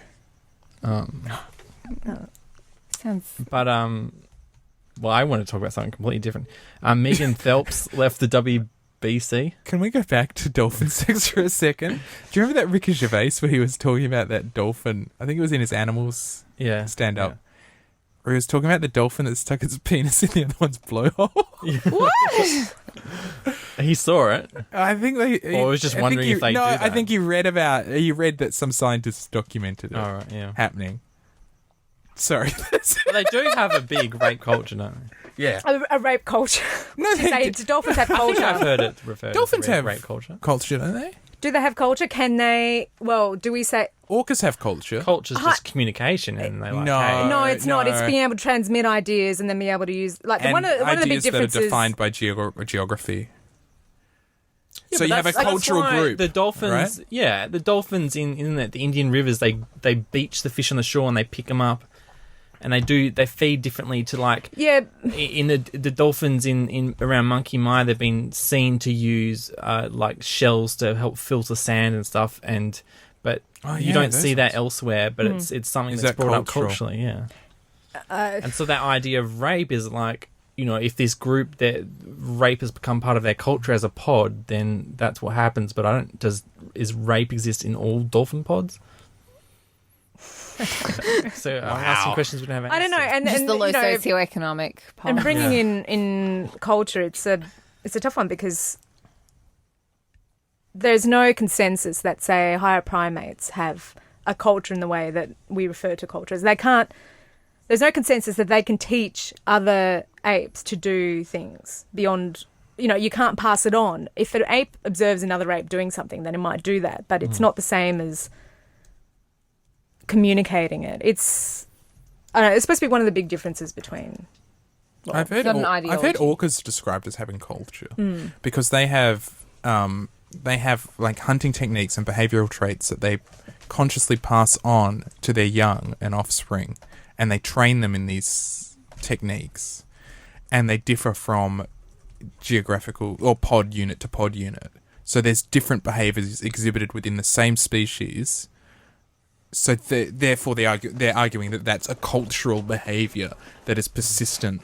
I guess whether you say, are they deliberately training them, or are they deliberately teaching it, or is it an observed behavior that then keeps on getting observed? I guess that's sort of a hard, kind of. So we thing can to transmit dissect. ideas without another person observing that particular idea in action. We can describe something without showing it, and that other person will be able to do it. It's, we have language and as an inextricable part. Can you of our have culture. culture without language? I don't know. Can you have culture without language? Big question. But I guess orcas and dolphins do have language. Scientists have recently found dolphins using names for one another. So they use specific sounds that only relate to individuals in the pod. So they'll call to one another using their names. So they've got names. So that's... Which is pretty yeah, crazy. except with symbolism of some... Yeah. Yeah, so a sound that represents a person or a sound that represents... Yeah. But then you can kind of Not go, just, well... hey, you. Yeah. With But big then you can blowhole. say, well, look, meerkats kind of go when there's a hawk, and they go when there's a squirrel, a cobra. Therefore, they've got names for things. So to make a squeal I think for that's everyone. a little bit of a stretch, but there you go. Anyway, someone quit something. Megan Phelps. I can't quit you, James. Megan Phelps left the WBC, Women's. Westboro Baptist Church. Oh, who's Megan Phelps? Ooh, which one was Oh, my. Okay. Oh, she's like the leader of the younger generation, Was she in that Louis Theroux? she? Yeah, I Yeah. was going to Thing? say, she one of the Long local hair? ones. which has the greatest one of them. I think he's been back a few times, but one of them has the greatest scene of all his documentaries where he's confronting two of these daughters, one of them being Megan, about this Dutch film crew that they had met who'd filmed them as well, but they had become friends with, and they had Had sex with. as soon as they left the thing, of course, they're not allowed to really communicate with them other than Twitter, like in public, not privately. And Louis Theroux's questioning, and you can just see them just so clearly. These girls are in love with these guys, and they can't do anything about it. They're just locked in this world, and it's just like the most amazing scene that you just never get anywhere else. You could I need never to see capture that the scene episode. in and it's spontaneous, so the cameraman can't really capture it at all. You have to almost freeze frame to just see the emotion running through these girls singing. Like they were told by the church, you can't talk to these people, so they had to write this farewell, but they were allowed to talk to the people over Skype, the farewell, but they couldn't do it, so they got their mum to read them a message because they were just like crying. And it's just this thing, and so now she's left To be with one of the Dutch filmmakers? well, I don't know. It's quite a few years ago that was made. I don't know if they're still in touch, but I hope so. she was the leader of that younger generation. So She was It's very, kind of, came across as very intelligent. And oh Yeah. these girls are super intelligent. Like they're all trained to be lawyers and stuff like that. And Oh, I remember them. It's so, so intense, that it- family. Jewel, I think, is still Still in, a and she's the little. other one. But it's quite a big sort of event. But it's a bit of a shame because I'm like huge fans of the WBC and the work they do. Wow. That's the church that Abbott goes to, isn't it? That's Tony Abbott's. sort of- No, but they just do so much for atheism. Like no other atheist group yeah. does more for atheism than the WBC. Like they actually put on a pedestal how terrible the Bible is, and these people. their beliefs are just insane. They're not even... No, but they go by the Bible. They got strictly. They're not They even say a that if a church. woman does certain things, she should get stoned. Yeah, you but they're know? also saying There's- things like, they're hypocrites. picketing the funerals of American soldiers, and that Yeah. has nothing... Yeah, because no, they that- were fighting in the name of the country, not in the name of God. No, also right? because... And that's But also, under the it's law a fag of the Bible. war, wasn't it? Yeah, it is. But It not just is. that. According to the Bible, it's a fag war. They go by the Yeah, letter I of was the going law. to say they were defending a And then country that these people are real. that somehow is gay You friendly. can't It's like, ever yeah. blame them. You have to blame the people who live behind the Bible and pick and choose what they want to believe in. And they're like, oh, homosexuals can't get married, right? But I guess we shouldn't stone women. And I'm like, pick either one or the other. Either you give everyone equal rights, or you live by the Bible like these people. Well, then, there are people who are quite religious and, a Christian, and they go, oh, well, the Old Testament, we don't look at the That Old was Testament. crazy. We're just all about the New Testament. And then that's how because, in the New Testament, there's no stoning. There's no... Oh, but there's the lame things that are just testament. as bad, like like in the New not eating Testament. shellfish. Oh, well. Couldn't do it. Yeah. Bullshit. Yeah. They are the filters of the So, ocean. They're kind of gross. They're the most The people, delicious. the Christians who eat shellfish Nom, but nom, don't, nom, nom, nom. who say they have a right as to whether a homosexual couple can get married or not, those people are the most awful people on earth. No, I think the most awful people are... Oh, no. Did you say... What? What are you going to say? Are you going to say atheist? No. I was going to say atheists that prop up. The what? WBC. I don't know what I'm saying. Come on. I'm not going to say Father- it. WBC supporting atheists. Something offensive. Come on, it can't be just James. That's offensive. I'm not being offensive. I'm the No, one. I mean, not in this it's particular not the most instance. offensive. Sorry, I Just in got general. caught up in James's. Let's call something the most offensive. I get upset at atheists that support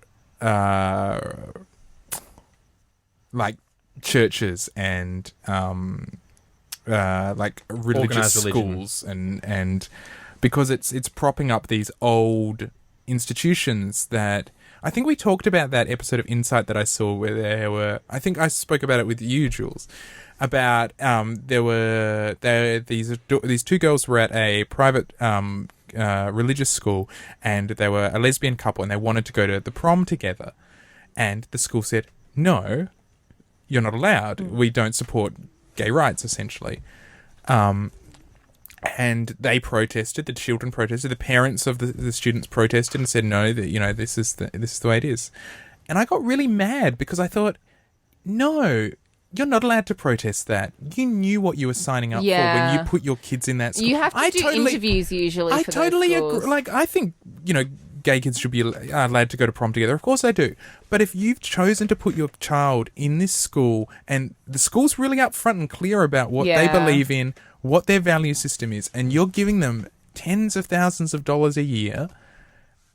But also reaping some really nice benefits from the taxpayers subsidising these Picking schools. and choosing, and it upsets me. Private religious schools do get a good amount of funding per child, and it's like, well, you're willing to take the perks.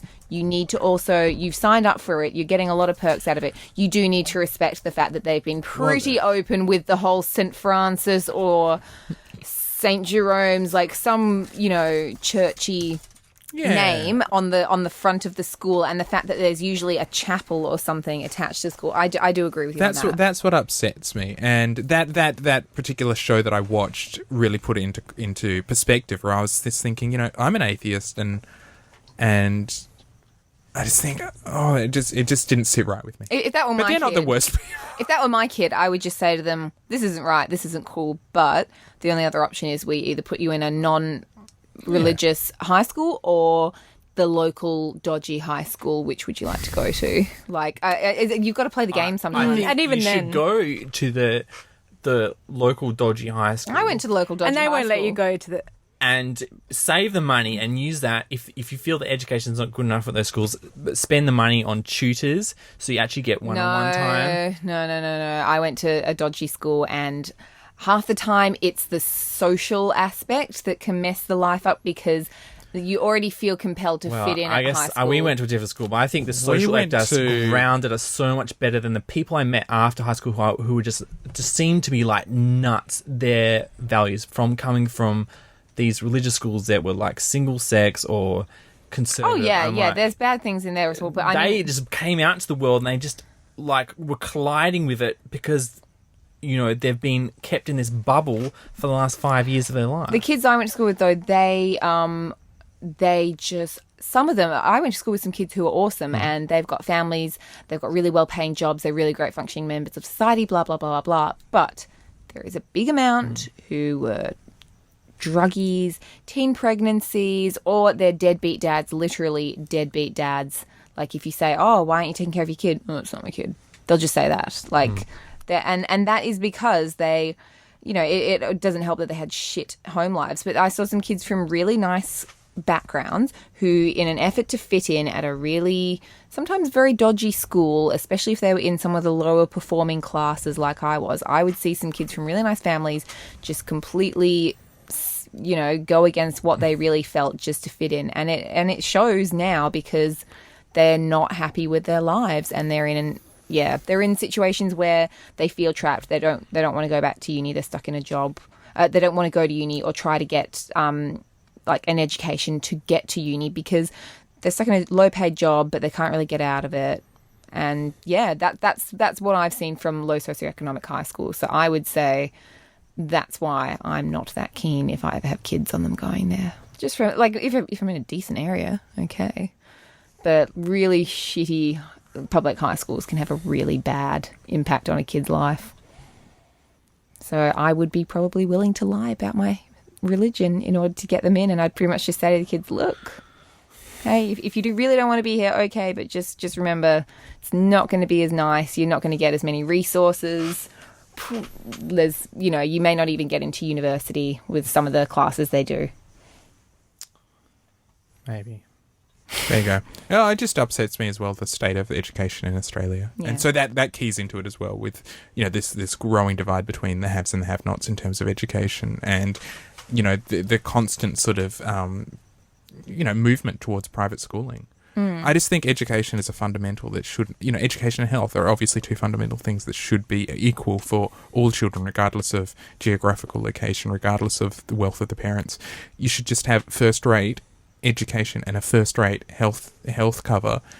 If you're, in any part of the world, everyone deserves that. But if you're in Australia, we're a really wealthy country. We can afford to do this shit, man. Let's do it. I mean, the issues they come with is not having funding to pay good teachers to stay in that industry. And I mean, obviously they've in our city they've started our school. They've turned into a school where you have to be a gifted and talented school, and so that you can get the best, supposedly some of the best teachers in the state without having to and being separated from the church. And it proved last year where our school beat all the private schools last year in the final results. Yeah, Perth Mod? Yeah, I think top 100 kids were all from Perth Mod last year. Wow. And it's but like getting a private school. The issue is that all the teachers now, all the best teachers are at Perth Mod, and all the people who didn't make the gifted and talented program don't get access to teachers. But you know what would fix that problem? Technology. Do you know what I mean? Like if you could have the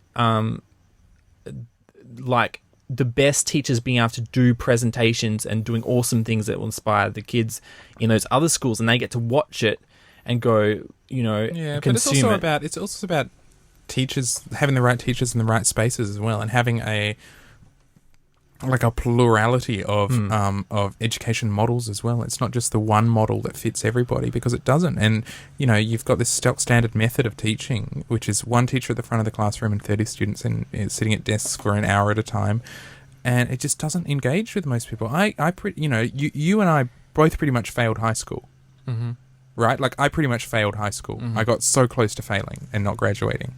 It's not even funny. That's partly because I started wanting, in my mind, being an engineer, and then realizing I don't want to. So I was doing all these subjects that I was not interested in. I would have to study really hard to do it, but I was not interested in doing it. And I had a big rebel without a cause sort of attitude. Which is ridiculous. White shirts and jeans. Right, but really the thing about you motorbike is when you went home, I mean, our group, we didn't go home and get drunk and try and sniff, what are the nangs and stuff like that. We went home on the internet and, it's probably before Wikipedia, but whatever the equivalent of Wikipedia was back there, and was like, I'm so fascinated about this, I'm going to learn everything about it. Yeah. We were always learning, right? So we have this different culture from people who go around Perth, and just people who don't know about, don't know what a podcast is. They don't know that Brian Cox does a podcast. They don't know Neil deGrasse does a podcast. And you can hear from the most talented people in the world talking about interesting subjects that you get into it. They don't even know how to access the information, because they live in this bubble that Today Tonight filters saying, oh, you should get all your information from us. I know all the dodgy plumbers in Perth. Yeah. All right. Yeah. Well, I just, as someone who's doing a teaching degree, although it is early childhood, there is a big shift at the moment. Like the big thing that they drum into us is, think about what bored you when you were at school. We don't want you to be that kind of teacher. Like, it doesn't really translate into high school teaching, but I know that they're doing the same with high school teachers, where they're trying to teach them learning strategies that are about engaging kids, and using technology is a big thing. We had to do a technology unit where we created lesson plans that get the kids using technology like smart boards, iPads, laptops, creating little films and doing all the editing and everything. So there is a move towards that now. It's just a bit late. But look, I'm out of the education, so I don't know what it's like now 10 years on for me being there. But the biggest drawback that I had was application. I was in the academic talent. This is back then, right? And it was a maths and science program. So I was in the top maths class, top science class, right? And I was I was like the lowest. I was the dumbest person in both those classes. You know, I was in like the only white guy. Everyone else was like Asian and like you were the dumb smart kid. It's important that you But what they did is I had one group that combined the two. It was called, He was a credit to his race. And what you did is you applied all the skills you learnt from maths and science to create a project. So like you're given a goal. You had to design a solar efficient house. You had to build a solar car. You had to build a rockets. You had to build, whatever. And you apply what? When I was given a task going, I want to beat everyone else in the rocket race, you bet I went and studied and learned and about all this stuff. And that's what they're trying to do now. Apply myself, and like in high school, I was distracted, making like Thomas Corp, and I was busy going home instead of learning about stuff we were looking at. I was like, trying to learn HTML, like, or whatever. Like it's all about application. Like telling students that you have to work for a grade is just useless. Yeah. On Radio National, I heard. I think it was on Bush Telegraph. Maybe it was an ag school, and they had their Year 12 students, and their whole course, all of their units were for one project. So the end result was they were producing a wine, which is quite strange because they're obviously underage to be drinking it, and the teachers all probably thought this was a great laugh. But in chemistry, they had to figure out how they were going to, I guess, not ferment the wine. What do you do with it? You process the wine. You process the wine, right? Yeah. So they had to figure that out. In all the agricultural components, they had to figure out how they're going to grow the grapes. Yeah. In, sort of like the media or English, they had to do all the press releases, all the writing on with wine. They had to look at wine, critical analysis of wines and what wine reviews are like. In graphic design, they had to design the labels and the packaging, the branding. So everything pulled together for this one object, and they could see all the, and you're looking at math, and you had to do all the counting and things. So all of these components, they had to do it, and so every day they rocked up to school, and every second of that day they were working towards this goal. And I just think that's amazing. I did that in high school. In this program, we made wine. Did you? Were you one of those people? Is that We what we're weren't drinking even allowed to tonight? drink it because it was You alcoholic. were. Yeah. I remember you telling me this. We drank it now. at my 21st, the bottle, that we made. Was it in any high good? school. And I heard it was okay. Wow. I mean, we didn't- You are the dream, and look now. We just had to pick the grapes. We went to a vineyard and picked them. Okay. That would be But It's awesome. amazing. Obviously, we were in an ag school, so you don't grow stuff. Yeah. You don't have time to grow. I was at an agricultural school. It was Were you? Awful. Yeah. Do you have to milk cows? I had to herd Are you sheep. breast obsessed after No, milking cows? They do it with those. How many udders does a breast have? That's a trick question. Pop up. They as one How of many our udders does it assignments have? one day, they made us go into one of the pens, and pretty much we had 30 kids had to do the job of one sheepdog because we just had to herd a bunch of sheep into another pen, and it was just the most stupid thing ever. I was like 13 and just thinking in my mind, how the hell is this at all relevant to my future? Like, don't give me that what if you want to work on a farm bull crap. Like, you'd get... What if you want to work in a primary school? Herding kids. It'll be the exact same I'm sure the skill most set. cost-efficient way for farmers to herd sheep is to just have bulk children that they have to feed and educate and home, and then just get them to herd the sheep. But To that's herd what we around. did. It was the dumbest thing ever. And the I bet you really got into it as well and tried your hardest. Oh yeah, at my chubby stage, I was loving like running around, dodging cow crap. It was hell. But the only thing that worked in that class was that they had the best discipline, because if you did anything wrong, you had to clean out the pig pen, and it stank. But just bring this all back in. You know, the reason why, you know, it was awesome for me, right? But we only had 10 kids in our class, right? And that created two problems. A, the people who were not in the Gifted Talented program didn't get to experience this. They took no interest in maths or science because they never got to apply it. They saw what we did, well, that's cool, but they felt left out. And also, vice versa, us as a class became socially inept because we were segregated from all the other people, you know, in the class. Yeah, and I feel that's kind of problematic. Again, that example that you gave earlier about technology assisting with sort of the distribution of talented teaching. You know, what you'll have is you'll have one school which is like, por ejemplo, Perth Mod, and you kind of say, okay, well, that's where the teacher's going to be based on, and lecturing from, out of, and then you have them as the Halo school, and okay, great if you're there, but then if you're in a school that's just receiving transmissions from them, then you're sort of like a second thought. You couldn't help but feel that. So if you have a distribution of the teachers throughout all of the schools... Well, yeah, but do we unless we put more money into education to pay for these people to be there? Well, we need to put more money into education. Throw it all in. What you need to do is Stop have a similar program to what you have. Stop locking up people in detention. Have a similar program to what you have in high school, where you have the lecture, right?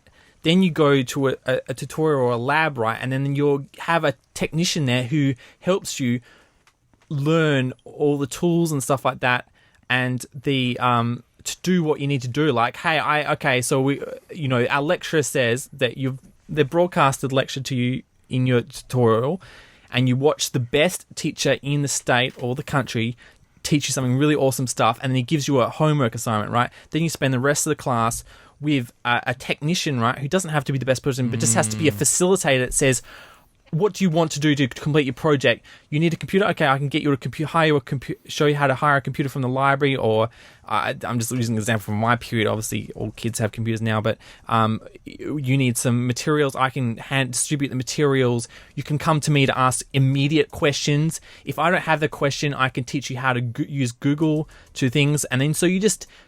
These people don't have to be the best teachers, right? But they can be the best facilitators and just be there to assist the students complete their projects, you know? That's what technology can bring, but and so that the kids are learning from the best possible people, and there's no discrimination. Like there's you know, Apple was boasting about iTunes U now, where they have this whole sort of podcast section where the best university worlds are publishing their lectures, and you can go do a course on Yale just by yourself by just downloading their podcasts, which is just their lecturers talking. So you get the best lecturers in the world talking. You can listen to them, and then you can go off. It's up to you how you apply it. Yeah, but that's only part of the learning experience. Listening is only part of it. You have to be interacting with both that, you know, facilitator and your peers. There's more to learning than just watching someone. Exactly. So that's what the facilitator, as your classroom, they put you in teams. They will teach you how to do teamwork, right? But you don't need to have to do that. You don't have to have a specialist. So you can get the specialist doing the lectures, and then you can have people that just are focused on learning, and they can do that in university without having to do the best thing. Right now, it's like a teacher, you have a teacher and you have them for that whole year in that class. And if that guy isn't a good teacher, then he might not give you the best assignments that will stimulate you to apply the things that you learn, right? It's a gamble, because you're not giving... There's no one... He doesn't have to compete with the best people in the class, because he's got that job, he's in the class, and he just does whatever he wants, you know? If people want to be the highest paid teaching jobs, they've got to compete to be the best teacher. But then it gets class. Problematic, because do you want to poach all the good teachers to the already well-performing classes? It's already happening. And that's the thing. That's why we have the specialist Perth Mods, which is state school, plus all the money paying for the best teachers at the private schools that Perth Mod is competing against.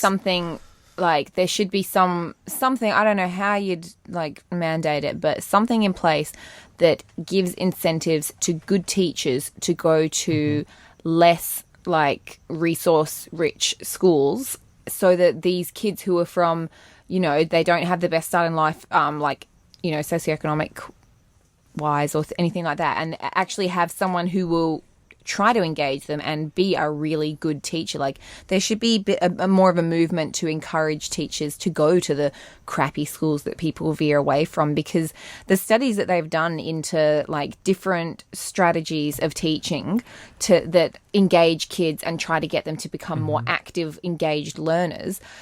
They did like a study on a group of kids where they actually looked into these different strategies, and then they came back when they were 40, and one class had these different strategies and one class hadn't. There was a big difference, more than just the usual, people are different, but there was a notable difference between the class that had the new teaching strategies and the class that had old school teaching strategies in things like who of them owned a house, who had been to jail, who experimented with drugs, who... Oh, well, that's... whatever. Like, there was a big difference. And so get the crappy schools to have some decent teachers, make it worth their while. Yeah, but this shouldn't be crappy schools. Well, that's the thing. There shouldn't be crappy schools. And how you make it not a crappy school. Why are there crappy schools? Because teachers don't have any incentive to go there. Well, then there needs to be. And that's the thing. There needs to be something... teaching needs to be a valued profession, full stop. Yeah.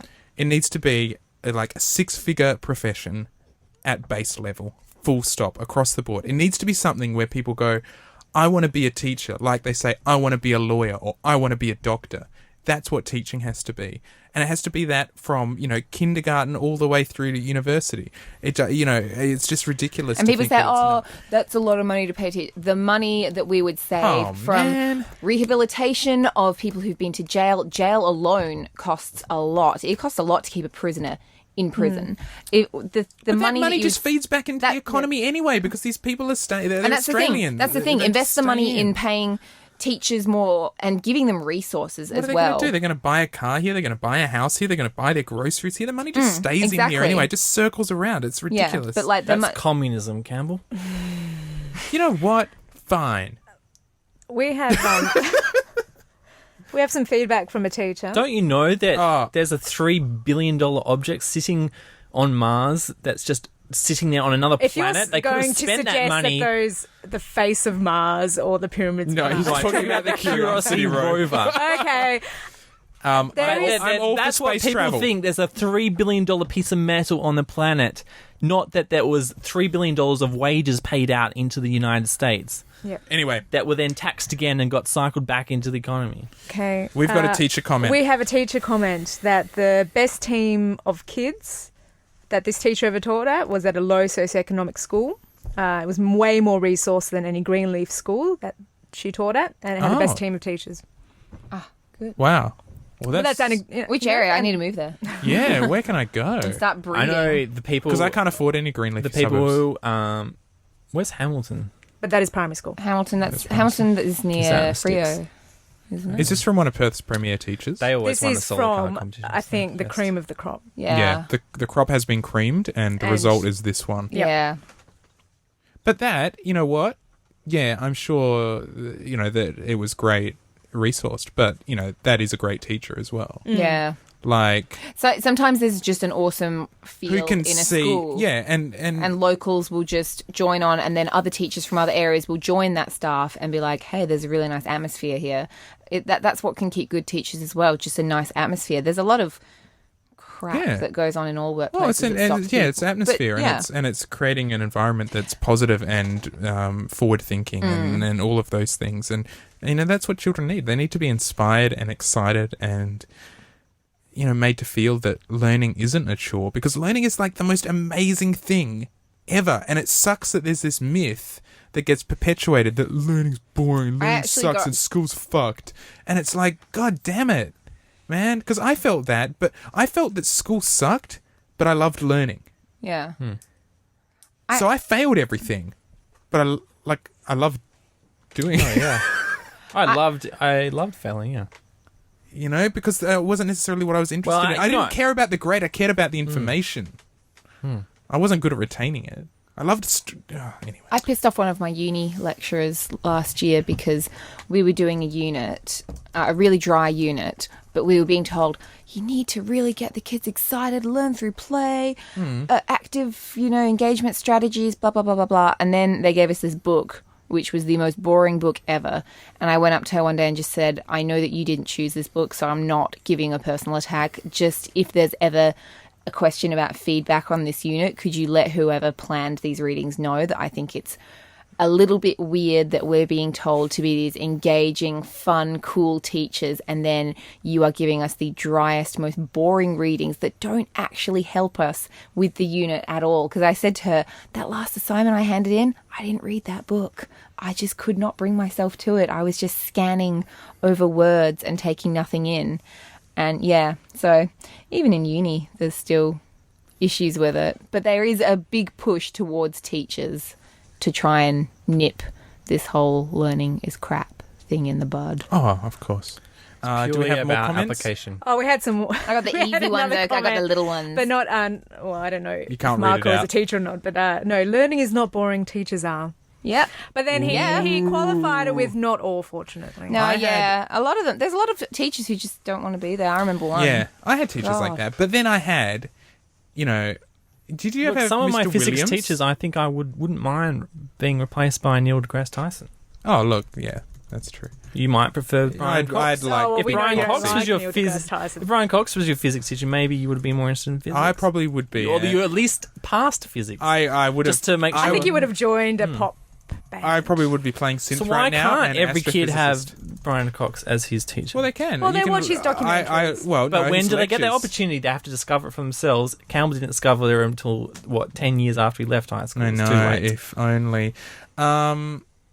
Did you ever have Mr. Williams, the English teacher? No, I didn't have heard the story. Okay. My father. He was like a dead Poet Society English teacher. Like he was that seize the day. Oh, right, yeah. He was like that, and he was amazing Okay. because the classes were exciting, and he was challenging and confrontational, and all that cheesy shit. I hadn't seen Dead Poets, so I didn't realize at the time. You didn't Oh my realize god, it I was just trying love too hard. that movie. No, but for me, it was like that's exactly what I needed. That was a sort of.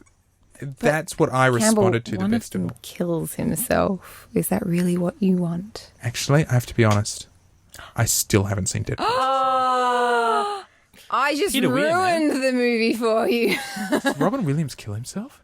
I'm not going to tell you. Is it like that anymore. one where he's got that Everyone little baby? dies. Everyone dies. That's Basketball Diaries, isn't it? Does everyone die? I haven't seen that movie. Oh, it's like in The Sixth Sense. He was a dead poet all along. I haven't seen The Sixth Sense. Yeah, I have. Oh, sorry. Well, it's just like the Crying Game. He turns out he's a man. What were your What? subjects? I haven't seen What The were your Crying subjects in year Game. 12? What were my Year 12 subjects? I did media. That's a subject. That is didn't a get subject. you into university, though. No, I did TE art. I did art and design. Tea art was hard. I did So English props. lit. I did history. I did drama. Did you do the monologue? I did a monologue. Oh. I did the vagina monologue. Did you pass drama and art? I passed drama, TE art. I don't think I passed history. I think I Well, they had the worst history. Should have studied history.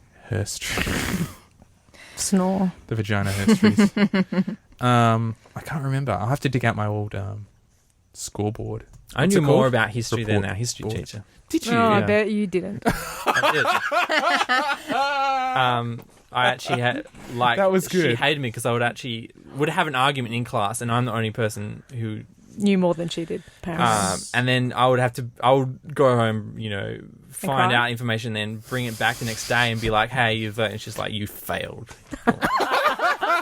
Or did she just go, I don't remember what you're talking about? She didn't care. Was that Miss She didn't care Williams? because her job isn't God, to what's teach you wrong with anything about Williams? history. It's about No. how do you answer the questions on the exam paper. Was that Miss Williams? Yes. Okay. I was just trying to remember. She wrote a Mills and Boon novel, didn't she? Possibly. You know what? Street I was. I had a She writing had a- teacher who said writing Mills and Boons is one of the hardest things to get published because people go, oh yeah, I'll just write Right, a Mills crappy and Mills Boon. and Boons book. Oh, it'll be easy. But it's actually Mills and Boons readers are some of the Writing a critical. good sex scene is Sneakiest. hard. There's Yeah. that award, that English award for the worst sex Yeah. scene. And one of them had called a spermie. one of them won because we it should used the read it term out. liquid noise. liquid That noise. was what won a guy. Have you guys That- read 50 Shades of Grey? No. I've got some friends who keep telling me I need to read it, and I just I just want to know what the big deal is. Why don't you read it? I'm sure you'd really like it. What have you been consuming? Black Mirror season 1. It's a UK show. Oh yeah, that's on my list to watch. It was pretty good. It is. I think the premise. They're just. There's 3 episodes in the first season, and they're all completely different actors, different stories. It's like kind of like a Twilight Zone of the 21st century. The tagline kind of is us in 10 minutes in the future. You know, it's based on today's technology and what could happen. And it was really, but it's really kind of uncomfortable watching some of the episodes, particularly the first one. And the setup is that a member of the royal family, a female member of the royal family in the UK, but not this royal family, is kidnapped, and the kidnapper's demands are that the UK Prime Minister has sex with a pig live on television. And then the episode is just about people's reactions to it and how bizarre it is. It's really uncomfortable, but it's really interesting commentary on us. What was so I'm familiar with the other episode, or one of the other. Do you want to run through the brief synopsis of the 3 episodes for us? The second one is set in a future where people... I don't know, it's hard. It's kind of like what happens when reality TV takes over our society, and people are divided into these groups. You've got people who just cycle. They cycle all day, and they're racking up points. They're powering. I think the idea is that they're powering the society. They're powering it by cycling, and then if they're lucky, they get to go into this reality show and the like a talent show.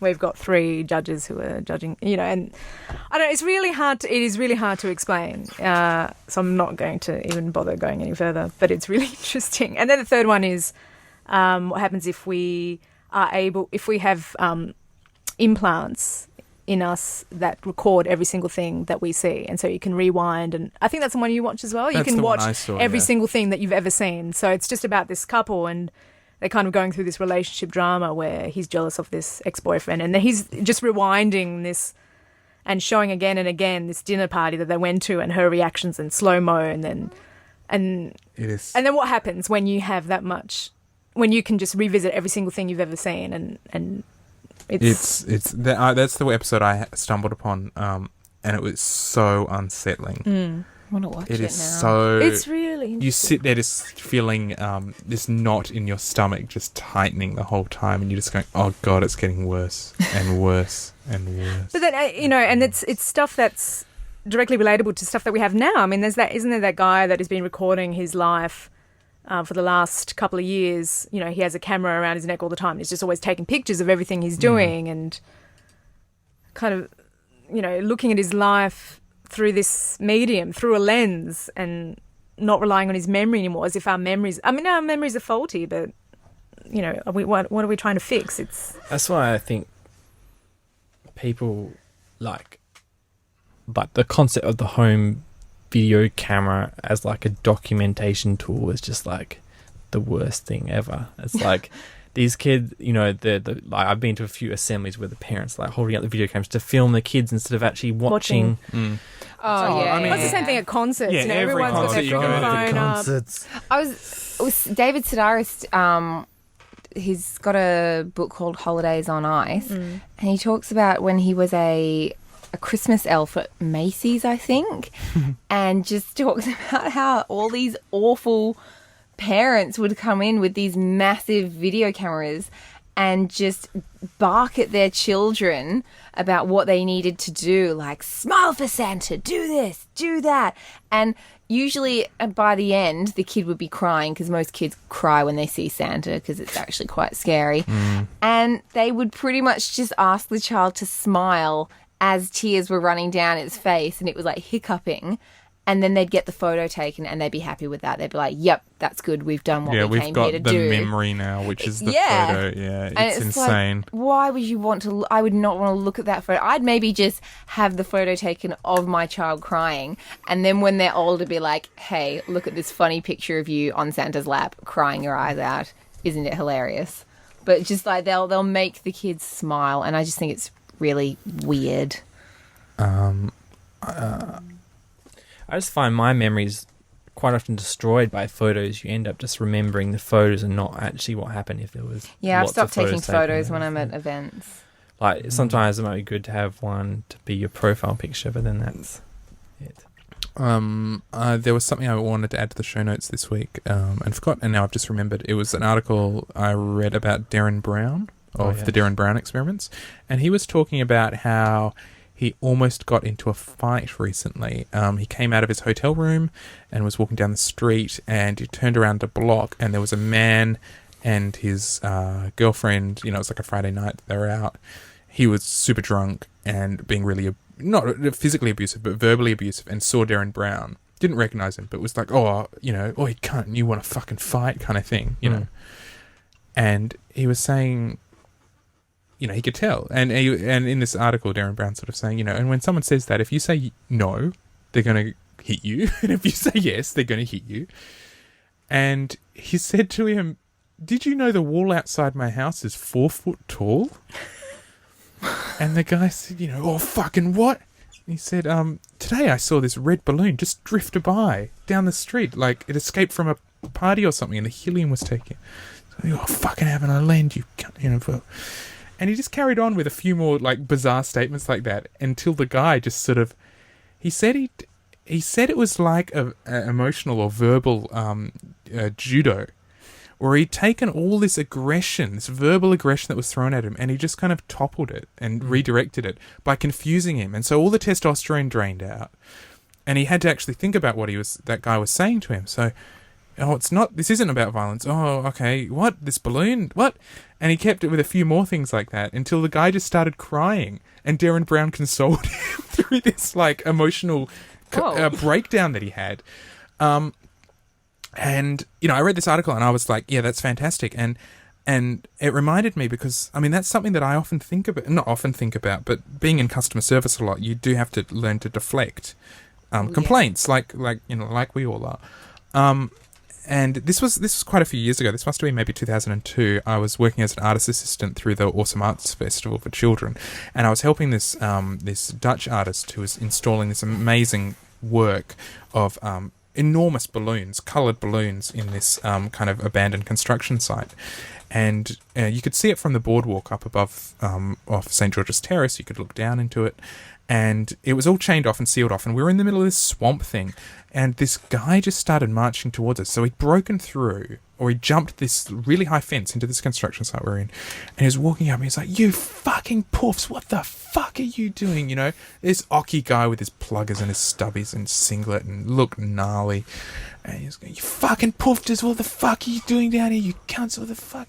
And he was just going off. And I saw this Dutch guy was lanky, and he just sort of... He didn't even, like, bat an eyelid. He just walked up to him, and he walked straight up to him, and he shook his hand. He said, come sit down. And he pulled up a chair, and the guy was so taken off guard. And he sat down, and he handed him one of the bicycle pumps that we were pumping up the balloons with. And I was like, yeah. And he just started explaining, like, we're pumping up all these balloons, and we're doing it because of this, and da-da-da. And just the way he treated him, he treated this aggression with just this calmness and this welcoming, and this, you know, he just drowned him in love and welcome and peace and calm. And by the end of it, he was loving it. He was like, oh yeah, this is brilliant. Like, at first he was, you know, starting to rave about, oh, taxpayers' dollars this and why the fuck that, but he did that, you know. So I've seen it happen in, you know, that exact thing happen in real life, and it's like magic. You know who does the same thing? Pickup artists. Do we have anything from James' Yeah, stalking it's a great, corner? I was just segue. looking up at the Stalking whiteboard. corner. Stalk off. Jules versus James. No, James is courting corner, I think. James is courting. James, what's your... My tip for this week is, okay, yes. so... I'm so glad this is happening. You've got a few $100 and you want to buy yourself some clothes to be a bit specky on the weekend, you know. Instead of spending like $300 on one sports jacket that looks really ace, right? What you do is go to the op shops and buy 15 $15 jackets, right? This is a tip coming up for winter in Australia, and you take one out each weekend, and at the end of the night you find a girl, she's in a skimpy dress outfit and she's looking a bit cold, and she's getting a taxi, and you give her the jacket and just put it on here, and you don't have to fear that you're giving away a $300 You'll probably jacket. go, ew, no, it smells like cat pee. You pick them out, the ones that don't.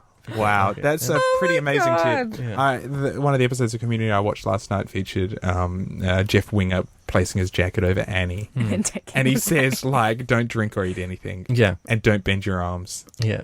And don't sit down. Mm-hmm. Actually, you're probably feeling all right now. Can I have a... Yeah. But So, you've got so to, you're saying, like, something you feel that it doesn't matter if you get it back or not. Wow. do you also put a business card in the jacket Oh, pocket? yeah. Oh, They get home, they can't remember, they just find themselves this jacket in their bed and a card or some Business card's not the only information. thing. Some Jimmy hats. Yeah. I would say staple Jimmy it on hats. the outside, because if you put it in a pocket, they're not going to check. They're just going to throw it out. Right, but it's this little. Maybe stick it with something It's a not gross. What, It's a meat catalyst. cute. It's a catalyst in their mind when they wake up in the morning, going, "Where did I get this jacket from? I'm gonna, From someone who has really bad taste. Well, yeah, if I woke up with a jacket and I didn't remember where it was from, I'd probably go, oh, what is this? Did I pick it up in a gutter and put it, like, outside? I'm just... Now you're I'm finding just, out what happens to all these jackets. I'm just know. saying, I'm not very it bright when I'm smells, drunk. You get some nice cologne. It smells of that. Okay, well, you need to prep these items. No, it just absorbs your already nice Oh, smelling okay, smell. sorry. So you're already... It's like a favour. You go out. That's Right? what I'm saying. You go around Is the that op what they're shops and called? find the best ones. Is that what princesses would give knights? A favour? Why, what it's you could also use this... I can't believe I'm helping you. You know, they give it like a scarf or Also, something? if you see a chick and it's raining and she's got an umbrella but there's a big puddle in front of her, you could take that jacket and put it over the puddle. Oh, if I was a girl, I'd think that was... I think that was Too lame, much. and I'd go. I'm just saying, if we want to go into creepy, I'm going to Yeah. stalk a Or you drunk could just chick lay after down a in the puddle. Yeah, and then Step on that guy's going to blanket. think, oh, I laid down in a puddle for her, and now she owes me sex. Nice There guys. was- She'd be like, not after you've been in that puddle. Let me in that bone zone. There was a sale at Red Dot for like just $2 umbrellas, and I bought 10 of them. Oh my god! But it just doesn't rain that often in Perth to be able to give them out. Why don't you have an emergency poncho? They're smaller. No, but Have you tried talking to these women? Ponchos. They love an umbrella. Girls don't like emergency ponchos. Ladies, if you're listening, Well, how do you Please write cover us your in. hair with an emergency poncho? Do they they've have a got hood? hoods. Oh, They're amazing. all right. I guess I'd take one. I had an emergency poncho in my bag for the longest time, and I was so pumped when I got to crack it out. Oh yeah. It's got a glass front. You pull it out and shake off the glass and pull it on. And then find a way to a hospital for the deep glass wounds you have on your hand. Blood all over. At least I didn't get it on my clothes because I had the poncho on. So, Jules, stalk off. What have you got in the bag? But nada. No way. You haven't used up all your stalk Losing stories. your Oh, no, I've got Or no stalkies. recent ones. stalkies. Stalkies time. I think I was telling you a story about what I used to do when I was young, and I don't know if that quite qualifies as stalking, but it's something that my friends and I call we wanna hear stalking. And when we were younger and P-platers, we were probationary drivers. Oh, yeah, this is an amazing story. It's not really amazing. It is. Well, you were kind of giving me weird looks when I was telling you this. We used to, on a Friday night or a Saturday night, driving around Rocknam, and we would deliberately we would go to all the places that we thought we could find young males in cars, and we would try and egg them on so they'd start chasing us in cars, and so we'd be hightailing it around Rockingham, doing stupid things like driving over speed roundabouts, and this is what we called stalking. We would try and get people to and see how long they would follow us, and we got a few interesting reactions. We did, and they'd overtake us, we'd overtake them. We had a guy in the passenger seat of the car in front of us, like, open the door while the cars, like all sorts of, like, it was God. very, So it's more like reverse stalking, isn't it? You're trying to kind of... we're stalking them and then they're stalking us. You're seeking out stalkers. Yeah. It was, and then, a few times we couldn't shake, like, we'd try and shake them after, it was like a big game, and we'd try and But then shake the real them. game began. Well, and we couldn't shake this particular car, and we had to drive into the uni car park and, like, run into the run into the IT labs. Run which away, are, run away. We were like, run away. that were, ID access, like the student ID access only, because they were open all night, the uni labs. And Wow. so we did a bit of that. That is And that's what we amazing. called stalking. It wasn't really... But that's also Stalking. quite fanging around. That's probably the most fanging around I've ever heard from someone on this Ooh, show, wouldn't you say? James, where are you going to Have you fanged around more than that? Did we In a used to fang car? around that much? We used to, we did it once. You mean in a car? Yeah. Oh, well, we stole Rosie that one time. That was, I was thinking about that just recently, actually. She got a bit upset at the end, though. She was not in a good mood when she picked us. Yeah. Lisa, I do you saw have a anything girl to say? at work today standing up for the first time. What? After, like, What was 6 the months. question was? Standing up for herself. You saw... What? No, as in, like, not sitting in a chair. James, sorry. I have to use this. Did you instigate a slow clap? No, well, I... If ever in your She would life... know what it means.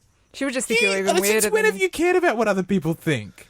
Well, she really took me off my feet because she She sort took of, you off your... off my game, like, because game, because it's so good. Sorry to lose she your sort leads. of, snook up on me, and she was like, "Oh, hey." She swept what you did off. she do? Swept And I you didn't- off. and she she- not only swept him that, off she his was- game and when She she was snooked standing on up, and she had her hair down as well, so I didn't almost Oh. recognize. I was just like, "Who is this that a person thing for you? talking to me?" I Wow. forgot to Did wear she my take off hair the up. glasses, drop her hair, and yeah, stand up?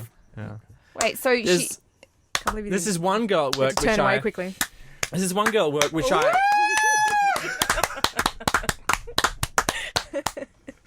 I was a bit off my game with that slow clap. I think I was like messing We yours got up. it together in the end. Yeah.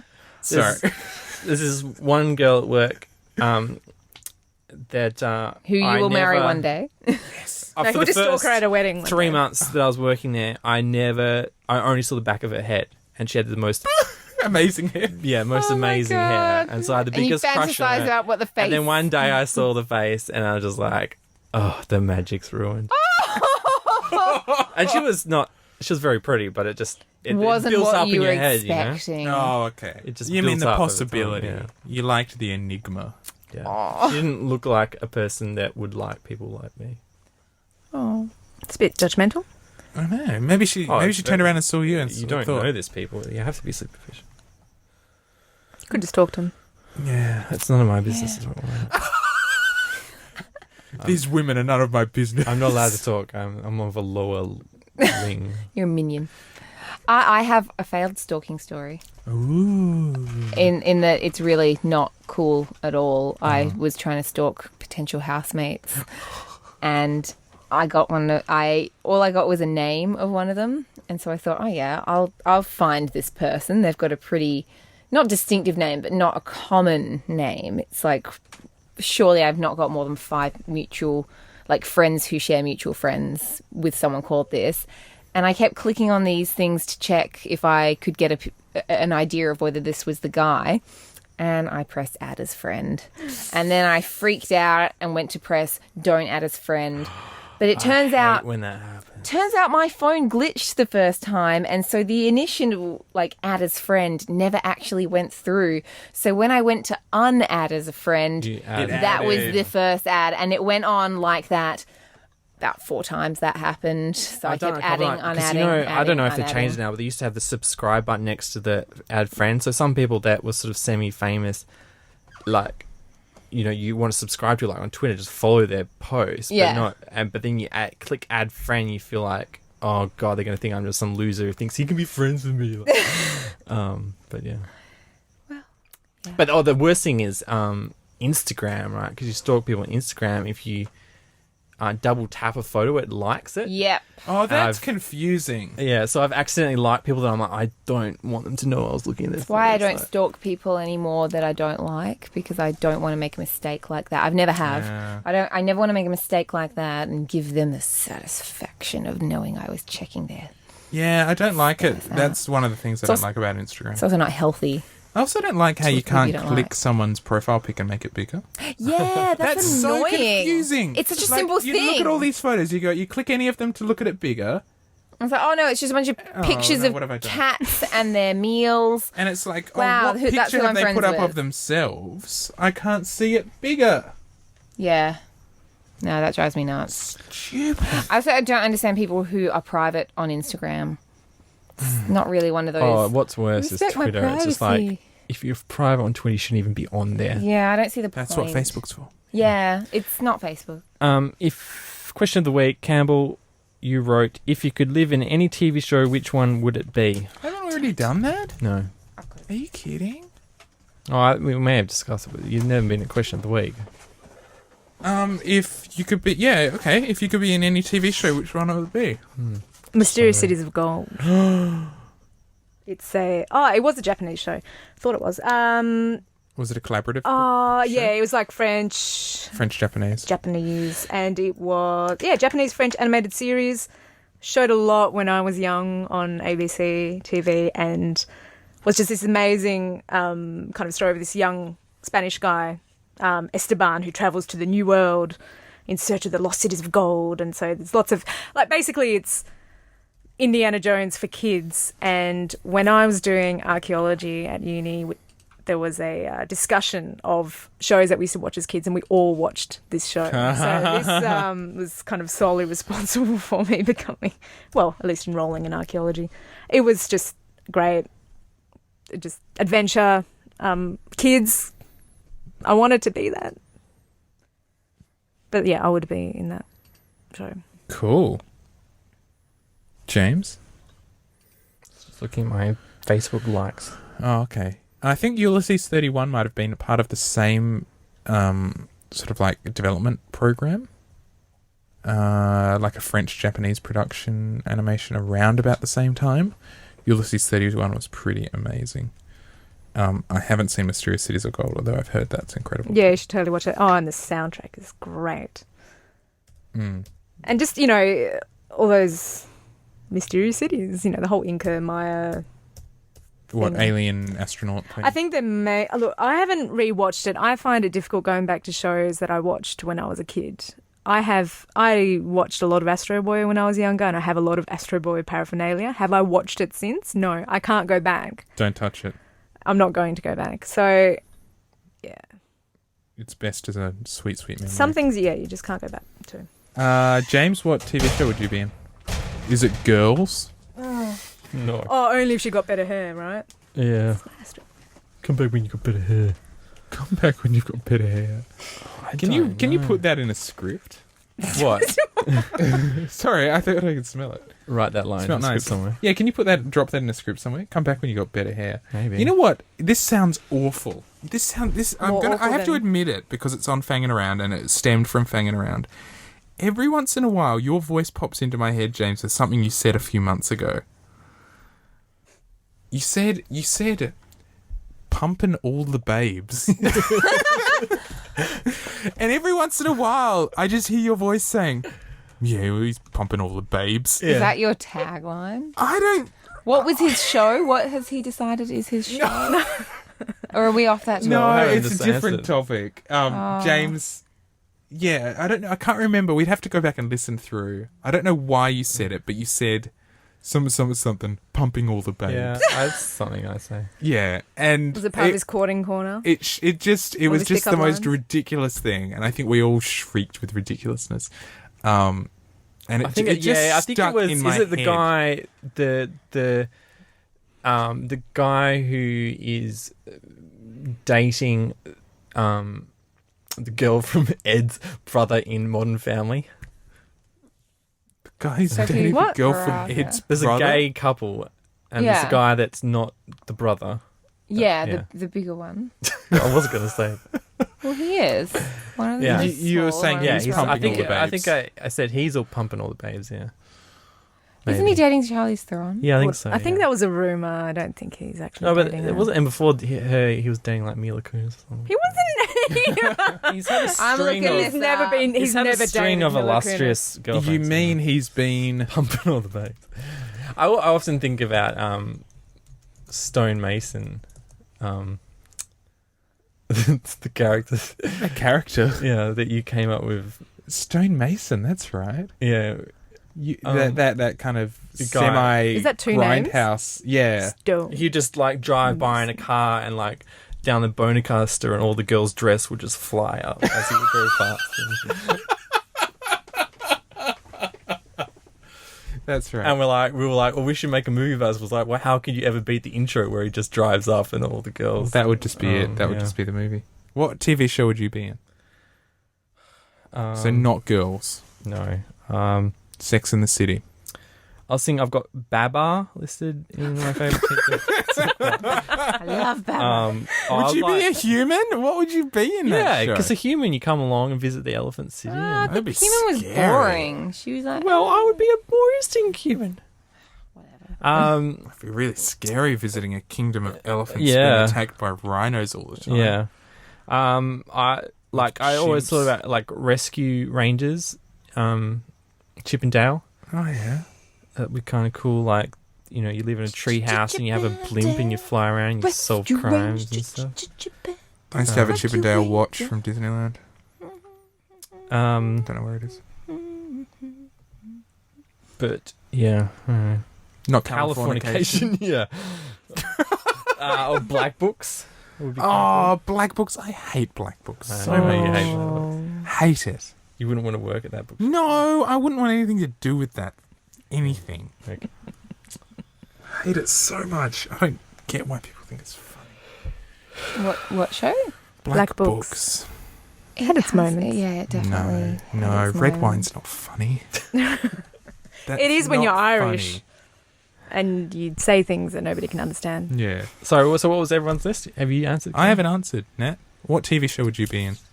Girls? Ugh, Sex and the City? no thanks. No. The Nanny? Oh, the nanny would be. Stop projecting. I would actually love to be in the nanny. No, don't. But I wouldn't want to be Val. Poor Val. Everything. No one wants to be Val. Everything bad happened to her. Who was her? What? Val, the Val. best Which one was friend. She was like the, The loser friend best friend. Val. Oh, I Have you think met my like friend Cece. Val? No, Sissy. Oh, Cece was funny and she found love in the end. No. No. Oh, I loved him. You know he's not actually British? I know. How good is he? Yeah, mind blowing. Oh, He's like that guy, Alexis Denisov from Buffy. No, Angel. Both? which one? He was The mini Giles? yeah, the mini Giles, Yeah. and he's American. He's not. Yeah. He's Was not he British British. Columbian though? No. Oh. Oh, I don't know. No, I Today- don't know. He's the one that married the redhead. Today Yeah, on, Alison Hannigan. Channel 7, the midday movie was a movie with the they had the actor in it who played, I think, the Count in Eyes Wide Shut. You know, the guy that dances with Nicole Kidman and I think he's like one of the best, at least at that time when they made that movie, was like the best looking man ever. Who was it? Sky Dumont or something. Or, Guy Dumont. Wow, that's Does he the do Mills and Boon best covers? name. yeah, Sure. it's, Ever. the whole thing of it doesn't have that look about him anymore. He's a bit too chubby, but when he was a bit skinnier, he had this. Now that he's tubby, I bet he's pumping all the babes. Pumping all the babes. Wow, Sky Dumont. He does have the best name. But yeah, in Eyes Wide Shut, he just looks amazing, and in this old film from the 80s, he looked amazing as well. He's just the best voice. He's just like, yes, this is all, yes, sexual. And, He's got that elder statesman look going. yeah, you have to look at him in Eyes Wide Sky. Shut. to get- That's not his real name, is it? Sky Dumont? Sky Dumont. Oh no, it's not. Cayetano Neven Dumont. Wow, that's quite a name. Mont means mountain, right? I believe so. Sky of so the Mountain. Sky of the Mountain? Oh. Sky of Mountain? Guy Dumont. Mm. Sky of the Mountain? Anyway, ugh. So would you do Nanny, Campbell? Would you do Nanny? If she shut the hell up. No way. You want her to be chatty all the way through. Yeah. Ah. That feels so. No, that's not even. That's, I don't See, know you what that can't voice do it. was. I always think I'm going to be able to bust out a good nanny impression, and I can't. All you can say is, "Oh, Mrs. Sheffield." It just sounds witchy, but she didn't. No, I probably wouldn't be in the nanny. What show would I like to be in? I haven't actually thought about it. I just wrote it down. I felt obliged to provide some sort of question. Oh, dear me. I wouldn't want to be in anything scary like the X-Files. Because no good can come from that. But they got to investigate so many different things. Yeah, but imagine. But what would you want to be one of the characters, or would you just want to be in that universe that they created? Yeah, that's true. But isn't that our universe? Don't we believe all of those things? But imagine how terrifying it would be to like have encountered all that stuff and believe in it. How would you get to sleep at night? How would you get to sleep at night? Well, that's turns Like if you thought like Aliens could come That's down why at you'll any never live in an moment. episode of The X-Files. yeah, never. No, not X-Files. It's scary enough watching the show. Would you go on something like really easy going, like Becca? Bang. Becca was boring. miserable. Imagine if you woke up like You're a like the only Twilight Zone person I episode. know who ever watched that. I Imagine watched it, but I didn't love it or anything. Waking up. It's just on. Yeah. I like never in watched the it when it was Twilight Zone, originally on. and I you were just in an one episode day of I Becca. woke up and I'm like, you know what? I'm going to watch all of Becca. And they only had the first series Dream seasons big. on DVD, so I watched the first three and I was like, "Oh, what's going to happen?" I had to wait 2 years for the next 3 seasons to come out. You wouldn't even know if you were in Becca. How would you know? What don't would be know. the signs and signals? The audience, the laughter. Clapping. I don't know. Yeah. Yeah. Yeah. The audience. We were talking about making a Becca supercut, weren't we? Or outsourcing it to someone in China. Yeah. What was the idea? We wanted to take out all the blind jokes. just to see how much mileage they got out of one character being blind. What's that term when you have two people, like when you have one person that is a minority in two different categories, like, you know, like news stations have often been criticised for having a female Blind. who's of an ethnic minority. It's called So double like- dipping. Is it double dipping? I don't know. It's not. There's a term for it. Oh, so they you have this, get like, black double, blind get it guy on on a Becca. black blind gay Like he's person, we've woman. fulfilled our kind of, you know. Oh right, we don't have to have 6 characters with one of these individual Yeah, traits. we have one person who's all would these be a things. funny movie about this guy who's a superstar because or a woman who's a female No, they have black to or be intersex. Islamic intersex woman, and so she's just Hyper minority. being recruited by every major news organization because they want that quota filled, and so she's just getting so much money, like everyone bidding on her, and then she just goes out What and binges sort of- on coke and hookers, and you know, it goes nuts from being the superstar of minorities, minorities. Yeah. the greatest minority ever. Yeah. Make it, James. Have we found it? No, What's the term? I think we've got to wrap up. Unless you got a final answer. You need me to wrap up? Yeah. No. Your answer to what TV series you want to live in? He was working Yo, in a bra if I shop was in washing a- Queens. Chilla's boy picked him out in one of his crushing scenes. Weird science would be kind of cool. Oh Get yeah, this that'd be imaginary nice. woman that helps you out do stuff. Maybe Becca? Or Frasier? No, not Frasier. I don't know. No, I'm not answering. Next week. Stay tuned. Yeah, that's a pretty Oh, intense it's question. a cliffhanger. To commit to. It's been in the show notes for like a month. Yeah, well. And you put it there. Yeah, I didn't think about it. I like to provide things for other people. Okay. You We should gotta say Big get Brother out of because you this could show. realise that dream. Big Brother. Yeah. Right, this has been I'd Fangin' like to Around. be on Fanging Around. Yeah. This has been the Fangin' Around show. You can find us at fangingaround.com. On fangingaround.com is a listener mail page, and you can send us an email or a voicemail like Nathan did today using Audio Boo. And Beatbox we'll in. try and play your thing on the show as long as it's... If you beatbox in next week, I'll rap over the top. Yeah, okay. Campbell, you can find Campbell at campbellwhite.com. .com, Twitter, Tumblr, Instagram. Okay, yeah, let's get out of here. Thanks for tuning in. We'll see you around. All right, bye. Peace out, y'all.